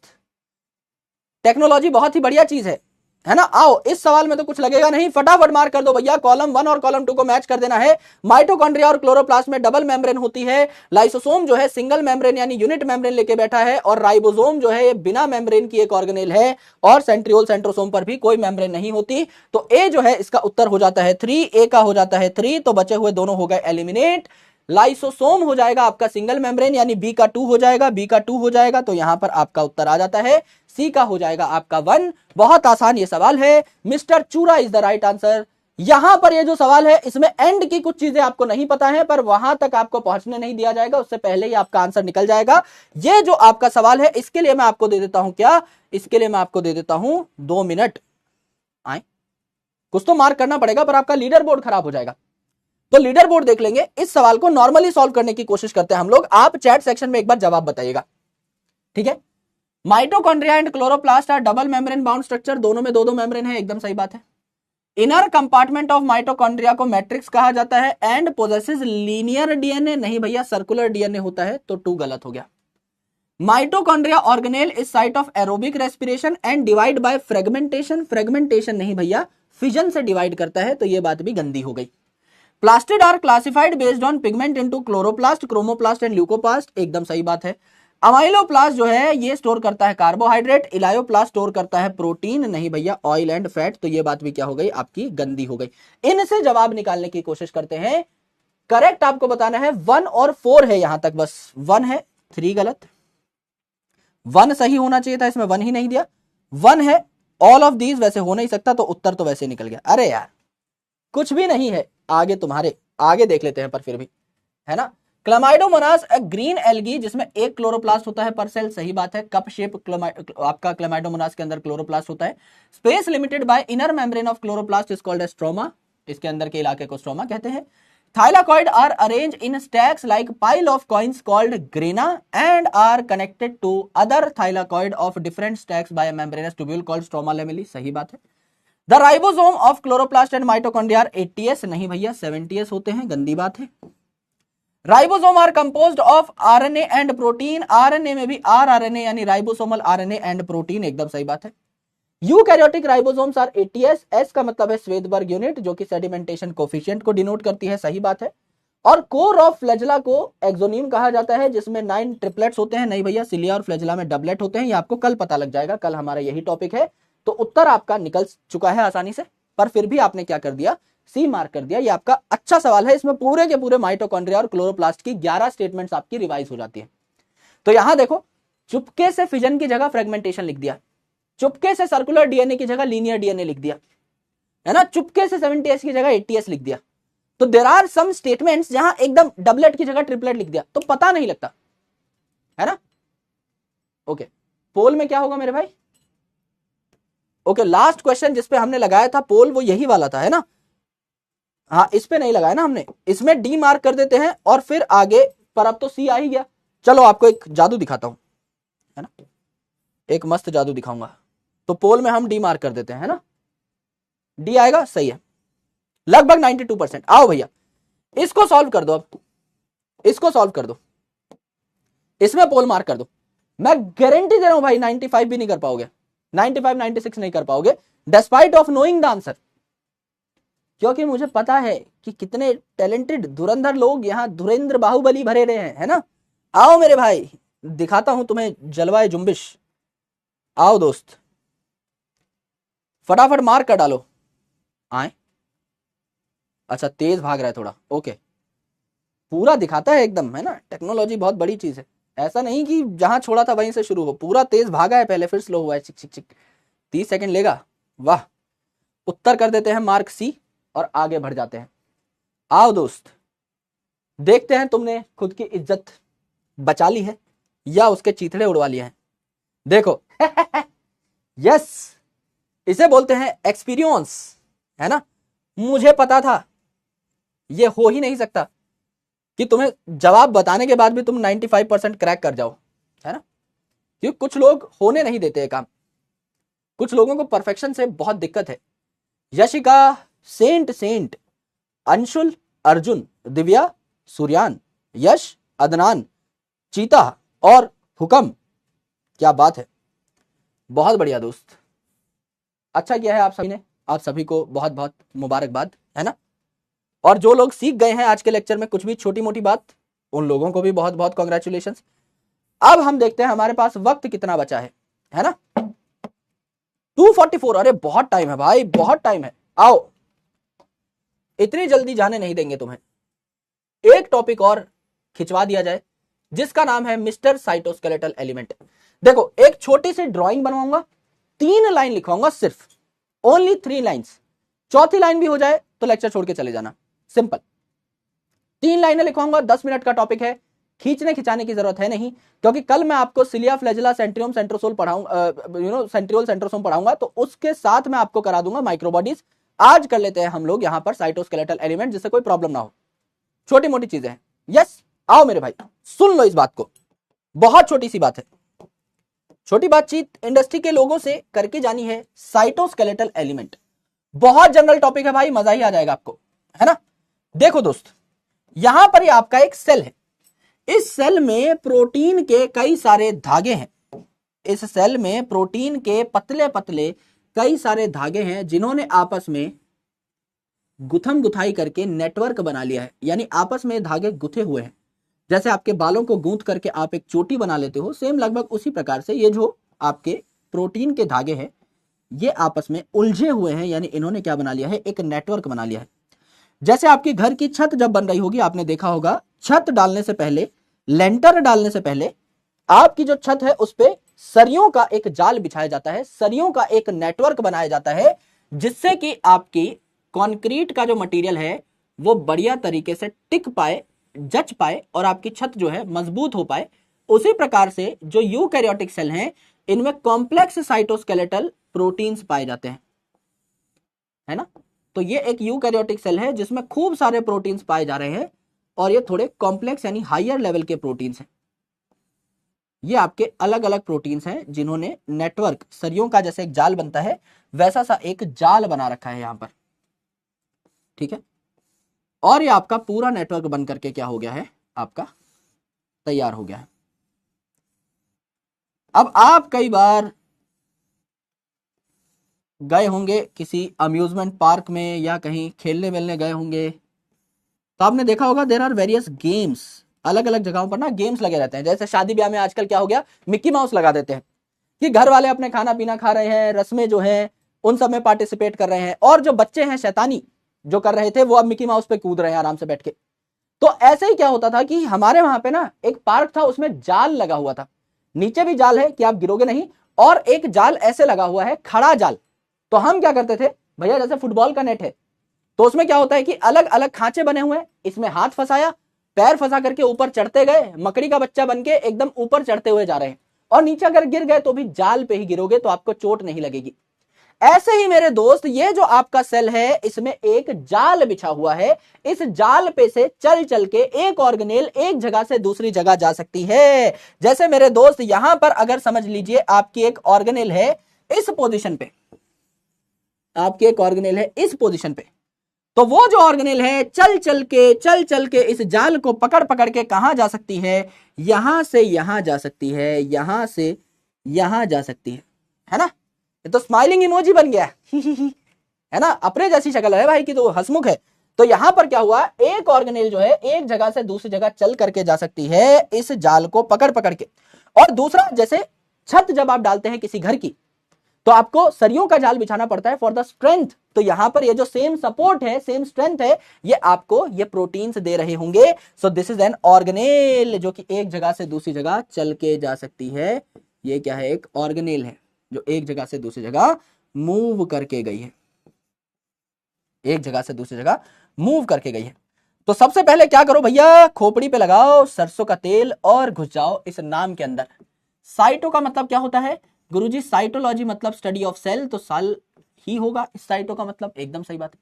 और स्केलेटल का मतलब, जैसे आपका भी स्केलेटल सिस्टम है, वो आपकी बॉडी को क्या प्रोवाइड करता है, फ्रेम प्रोवाइड करता है, तो स्केलेटल का मतलब होता है फ्रेम, है ना। तो आपके सेल का एक फ्रेम है जिसे हम साइटोस्केलेटल कहते हैं। तो आप क्या लिख सकते हैं, cytoskeletal is composed of network, क्योंकि यहां पे जाल सा बनाया है मैंने, तो नेटवर्क शब्द क्रैक हो गया आपका। नेटवर्क ऑफ फिलामेंटस प्रोटीन, आपके ऐसे प्रोटीन जो कि खुद फिलामेंट्स के बने हुए हैं, पार्ट्स के, छोटे छोटे पार्ट्स के बने हुए हैं, है ना। तो नेटवर्क ऑफ फिलामेंटस प्रोटीन्स जो है ये मिल करके साइटोस्केलेटल बनाते हैं। जैसे समझ लीजिए आपका ये एक प्रोटीन है, ये आपका इसका एक छोटा भाग हो गया, इन्वर्टेड दिल जैसा। इसके बाद एक और आपका भाग हो गया, एक और आपका भाग हो गया, एक और आपका भाग हो गया, एक और आपका भाग हो गया, है ना। ऐसे कर करके यहां पर क्या बन जाएगा दोस्त, पूरा का पूरा प्रोटीन जो है इसका एक फिलामेंट बन जाएगा, पूरा का पूरा प्रोटीन का एक फिलामेंट बन जाएगा। So these are small units, these are small units which connects to make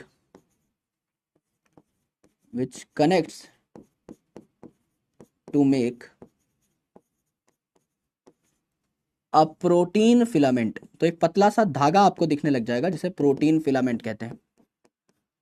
और ये फिलामेंट्स जो हैं ये आपके ऐसे गुथ जाएंगे, जिसे क्या कहा जाता है, बेसिकली फिलामेंट्स का एक नेटवर्क कहा जाता है। तो आपका नेटवर्क है प्रोटीन्स का, जो कि धागे जैसे दिखाई दे रहे हैं, फिलामेंट जैसे दिखाई दे रहे हैं, थ्रेड लाइक दिखाई दे रहे हैं, इसे हम साइटोस्केलेटल कहते हैं।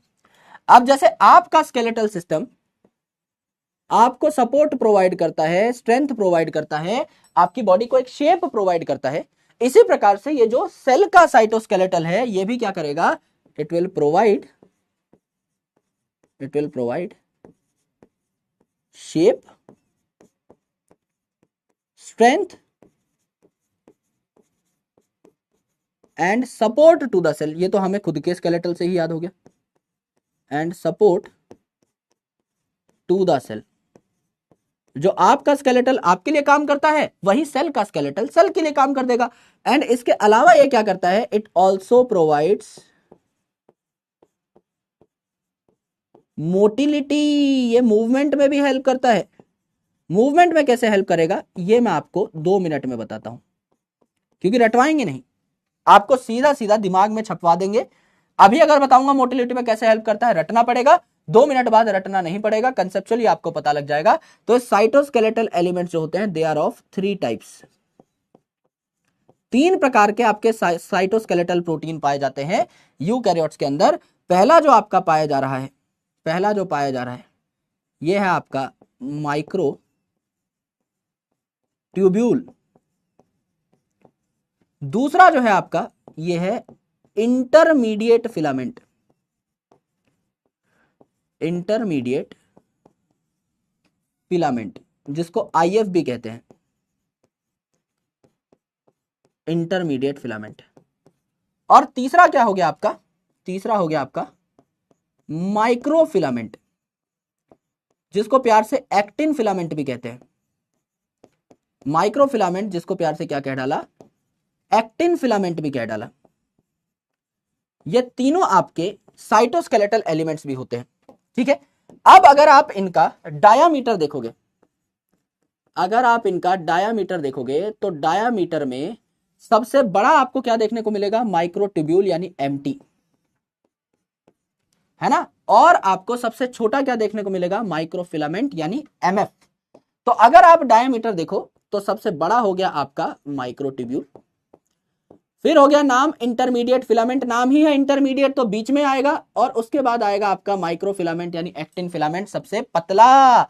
इनका डायमीटर क्या क्या हो जाएगा मेरे दोस्त, सबसे ज्यादा जो है इसका आप कह सकते हैं लगभग 25 नैनोमीटर के आसपास, बीच वाला है इंटरमीडिएट फिलामेंट लगभग 11 से 12 नैनोमीटर के आसपास, और माइक्रोफिलामेंट है लगभग 5 से 6 नैनोमीटर के आसपास। ये इनका डायमीटर हो जाएगा। आपको सिर्फ याद करना है कौन मोटा कौन पतला, सिर्फ इतना याद करना है, और इसके अलावा और कुछ नहीं। वो भी पीवाईक्यू में पूछा हुआ है, इसीलिए मैं आपको थोड़ा डिटेल में पढ़ा रहा हूं। डायमीटर सबसे ज्यादा माइक्रोट्यूब्यूल का, फिर इंटरमीडिएट फिलामेंट का नाम ही है इंटरमीडिएट यानी बीच में पाया जाएगा, तो सबसे कम एक्टिन का, सबसे ज्यादा माइक्रोट्यूब्यूल का, सीधा सीधा याद कर सकते हो। अब ये जो माइक्रोट्यूब्यूल है इसके नाम में घुस जाओ, माइक्रोट्यूब्यूल जो है इसके नाम में घुस जाओ। ट्यूब्यूल से कुछ समझ में आया सर, ट्यूब्यूल से एक शब्द समझ में आया, ट्यूबुलिन प्रोटीन, ट्यूब्यूलिन प्रोटीन। और ट्यूबुलिन प्रोटीन क्या बनाता है सर, ट्यूबुलिन प्रोटीन आपने बताया था फ्लैजिला बनाता है यूकैरियोट्स का। प्रोकैरियोटिक फ्लैजिला बन रहा था फ्लैजिलिन प्रोटीन का, यूकैरियोटिक फ्लैजिला बन रहा था ट्यूबुलिन प्रोटीन का। और फ्लैजिला किस चीज में हेल्प करता है सर? मोटिलिटी में। सिंपल सी बात है, सिंपल सी बात है ना दोस्त। अगर आप यहां पर मोटिलिटी की बात करेंगे तो ये तो फ्लैजिला प्रोवाइड करेगा, और फ्लैजिला किसका बना है? माइक्रोट्यूब्यूल का ही तो बना है। बात खत्म, इतनी ही बात थी, बस खत्म हो गया भैया खेल। जो मोटिलिटी है ये आपका कैसे प्रोवाइड करेगा? क्योंकि flagella is made of tubulin protein, flagella is made up of tubulin protein which is microtubule, जो कि एक प्रकार का माइक्रोट्यूब्यूल है। लिखना चाहो तो लिख सकते हो, वरना सीधा सीधा समझ में आ जाएगा। ये इनका डायमीटर है, सबसे बड़ा माइक्रोट्यूब्यूल, फिर इंटरमीडिएट, फिर माइक्रोफिलामेंट। बस इतनी सी बात है। और सबसे खुशी की बात बताऊं, सबसे खुशी की बात यह है कि ये सब याद ही नहीं करना, सिर्फ आपको ये याद करना है कि पतले पतले प्रोटीन के धागे हैं, प्रोटीन के फिलामेंट हैं, जिन्होंने आपस में नेटवर्क बना रखा है, इसे साइटोस्केलेटल कहते हैं। और 3 इनके टाइप हैं, माइक्रोट्यूब्यूल, माइक्रोफिलामेंट और इंटरमीडिएट फिलामेंट। बस एनसीईआरटी में इतनी ही बात है। सिर्फ जैसे आपका स्केलेटल, आपका हड्डियों का ढांचा आपको स्ट्रेंथ और सपोर्ट और शेप प्रोवाइड करता है, सेम वैसे ही आपका सेल में होगा और मोटिलिटी प्रोवाइड करेगा। बस इतनी ही बातें एनसीईआरटी में है, इसके ऊपर एक शब्द नहीं है। गौर से देखो एक बार, एनसीईआरटी में कुछ भी नहीं दे रखा मेरे भाई। भैया इलेबोरेट नेटवर्क है आपका फिलामेंटस प्रोटीन्स का, धागे जैसे प्रोटीन्स का। और ये 3 प्रकार के होते हैं, माइक्रोट्यूब्यूल, माइक्रोफिलामेंट जिसे एक्टिन फिलामेंट भी कह दिया, एंड इंटरमीडिएट फिलामेंट, इसे हम साइटोस्केलेटल कहते हैं। और जैसे आपका स्केलेटल सिस्टम आपको सपोर्ट प्रोवाइड करता है, शेप प्रोवाइड करता है आपकी बॉडी को, और भैया मोटिलिटी प्रोवाइड करता है, वैसे ही ये भी करेगा। बात खत्म, इतनी सी ही बात थी, इसके ऊपर कोई चर्चा नहीं होगी। आज आपकी छुट्टी हो चुकी है बस। और मैं आया हुआ हूं दोस्त स्टूडियो में, और स्टूडियो में अभी किन्हीं और सर की क्लास है आफ्टर 5 मिनट्स, तो हमको थोड़ा जल्दी छोड़ना होगा। हाँ, अराउंड 3 बजे सर की क्लास है, 3 बजे तक ही हमारा स्टूडियो बुक था, 1:15 से 3, जो कि हमारी क्लास की आइडियल टाइमिंग है।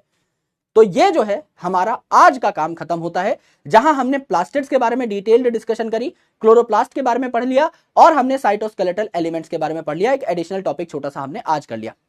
सेम इसी तरीके से कल हम सिलिया, फ्लैजिला, सेंट्रियोल, सेंट्रोसोम के बारे में पढ़ेंगे, और उसके साथ साथ माइक्रोबॉडीज, अगर टाइम लगा तो कल प्लग इन कर लेंगे माइक्रोबॉडीज को भी साथ साथ। फिर एक टॉपिक बचेगा हमारा छोटू सा, जिसका नाम है न्यूक्लियस एंड क्रोमोसोम। अगले लेक्चर में वो भी स्वाहा हो जाएगा, और हमारा बढ़िया तरीके से चैप्टर खत्म हो जाएगा विद इन 11 to 12 लेक्चर्स। और उसके बाद हम लोग बढ़ जाएंगे towards cell cycle and cell division, जिसको भी काफी डिटेल में पढ़ना है, क्योंकि सेल की रिक्वायरमेंट ऑलमोस्ट हर जगह पड़ती है। तो इसको जितना डिटेल में पढ़ा जाए उतना बेहतर है, बाकी जगह आपको हेल्प मिलेगी। ऑल राइट, तो आपसे माफी चाहता हूं कि बहुत सारे डाउट नहीं हो पाएंगे, लेकिन कल हमारे पास अच्छा खासा टाइम रहेगा। कल हमारे पास कम टॉपिक्स हैं, और अगर इनकेस कम टॉपिक्स भी नहीं होंगे तो हम आगे शिफ्ट कर देंगे माइक्रोबॉडीज को। हम कल सिर्फ सिलिया के बारे में पढ़ लेंगे, फ्लैजिला के बारे में, सेंट्रियोल, सेंट्रोसोम के बारे में पढ़ लेंगे। 2 छोटे छोटे टॉपिक्स हैं, मुश्किल से 1.25 घंटे में, 1.5 घंटे में खत्म हो जाएंगे। फिर हमारा मेन काम जो बचेगा वो डाउट का काम बचेगा। तो कल जितने भी डाउट्स हैं वो आप लेकर के आ जाइएगा। कम्युनिटी पर भी आज शाम से मैं एक्टिव हो जाऊंगा। आज शाम को 9-10 बजे के आसपास मैं अपने फोन में कम्युनिटी जो है वो लॉग इन कर लूंगा, और उस पर भी हम लोग डेली थोड़ा थोड़ा कनेक्ट करेंगे। एंड देन आफ्टर आपका टेलीग्राम पर भी जो नई सीरीज आने वाली थी, जिसके बारे में मैं चर्चा कर रहा था, अब कंपैरेटिवली हम फ्री हो चुके हैं। थोड़ा सा जो घर जाकर जो काम था वो मैं निपटा के आ चुका हूं। तो अब हम यहां पर भी पॉडकास्ट या फिर अलग अलग सीरीज, नोट्स वगैरह देना आपको स्टार्ट कर रहे होंगे। ऑलराइट, और जो भी चीज आपको चाहिए मुझे प्लीज एक बार कमेंट सेक्शन में बता दीजिएगा, जिस भी प्रकार से मैं आपकी हेल्प कर सकता हूं। कुछ एडिशनल क्वेश्चंस चाहिए, एडिशनल प्रैक्टिस शीट्स चाहिए, व्हाटएवर यू नीड, आपको PYQs चाहिए, उनका PDF चाहिए, जो भी आपको चाहिए, I am just a message away. एक बार मुझे बता दीजिएगा, आपको सारी चीजें with solution, with video solution, एक एक चीज मिल जाएगी। शॉर्ट नोट्स चाहिए, सब बता दीजिएगा, विद टाइम हम लोग बनाते रहेंगे। मेरे को भी चीजें प्लान करनी पड़ेंगी, लेकिन जो भी आपको चाहिए वो अगर आप मुझे स्टार्टिंग से ही बता देंगे तो इस सेशन के एंड तक, जब एक्चुअल में मेन रिवीजन का टाइम आएगा, तब तक हम लोग तैयार हो चुके होंगे।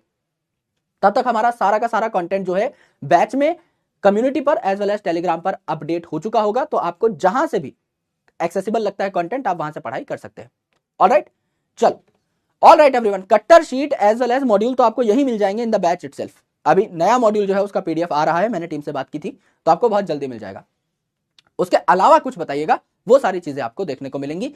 पंच आ रही है, नया एडिशन मुश्किल से मानिए कि कल हम लोगों ने प्रिंट में दे दिया था, परसों, और मान के चलिए 10-12 दिन में अवेलेबल हो जाती है मार्केट में। प्रिंटिंग में थोड़ा सा टाइम लगता है क्योंकि मोटी किताब है और थोड़ी सी ज्यादा क्वांटिटी में हम लोग छपवाते हैं, तो 10-12 दिन का वो गैप रहता है। मान के चलिए अगले वीक या उससे अगले वीक आपको पंच मार्केट में देखने को मिल जाएगी। मैं कोशिश करूंगा उसके प्री ऑर्डर्स में पहले लेना स्टार्ट कर दूं, जिससे आप लोग थोड़ा सा संतुष्ट रहें कि आपके पास पहले कॉपीज पहुंच जाए, तो वो हम लोग करवा देंगे।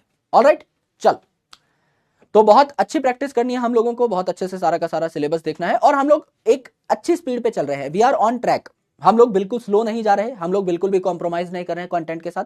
एनसीईआरटी से थोड़ा एक्स्ट्रा भी पढ़ रहे हैं, थोड़ी बहुत एक्स्ट्रा बातें क्वेश्चंस के माध्यम से भी जान रहे हैं, सप्लीमेंट भी कर रहे हैं चीजों को, क्वेश्चंस का लेवल भी अच्छा है, लेंथीनेस भी अच्छी है। तो we are learning a lot of things on a daily basis which is supremely fine. जब आप नीट का पेपर देखेंगे आपको बहुत आसान लगेगा और आपको बहुत मतलब एक्सेसिबल लगेगा कि हाँ आप इसको कर सकते हैं आराम से 50 मिनट के अंदर, 45 मिनट के अंदर, 40 मिनट के अंदर। उस स्पीड को बस हम लोगों को क्रैक करना है विद टाइम, बाकी और कोई दिक्कत नहीं है। ऑलराइट, चलो मेरे भाई, मिलते हैं आप लोगों से कल। अपना ख्याल रखिए, पढ़ाई करते रहिए, मुलाकात होगी। टेक केयर, जय हिंद, बहुत बहुत शुक्रिया, बाय।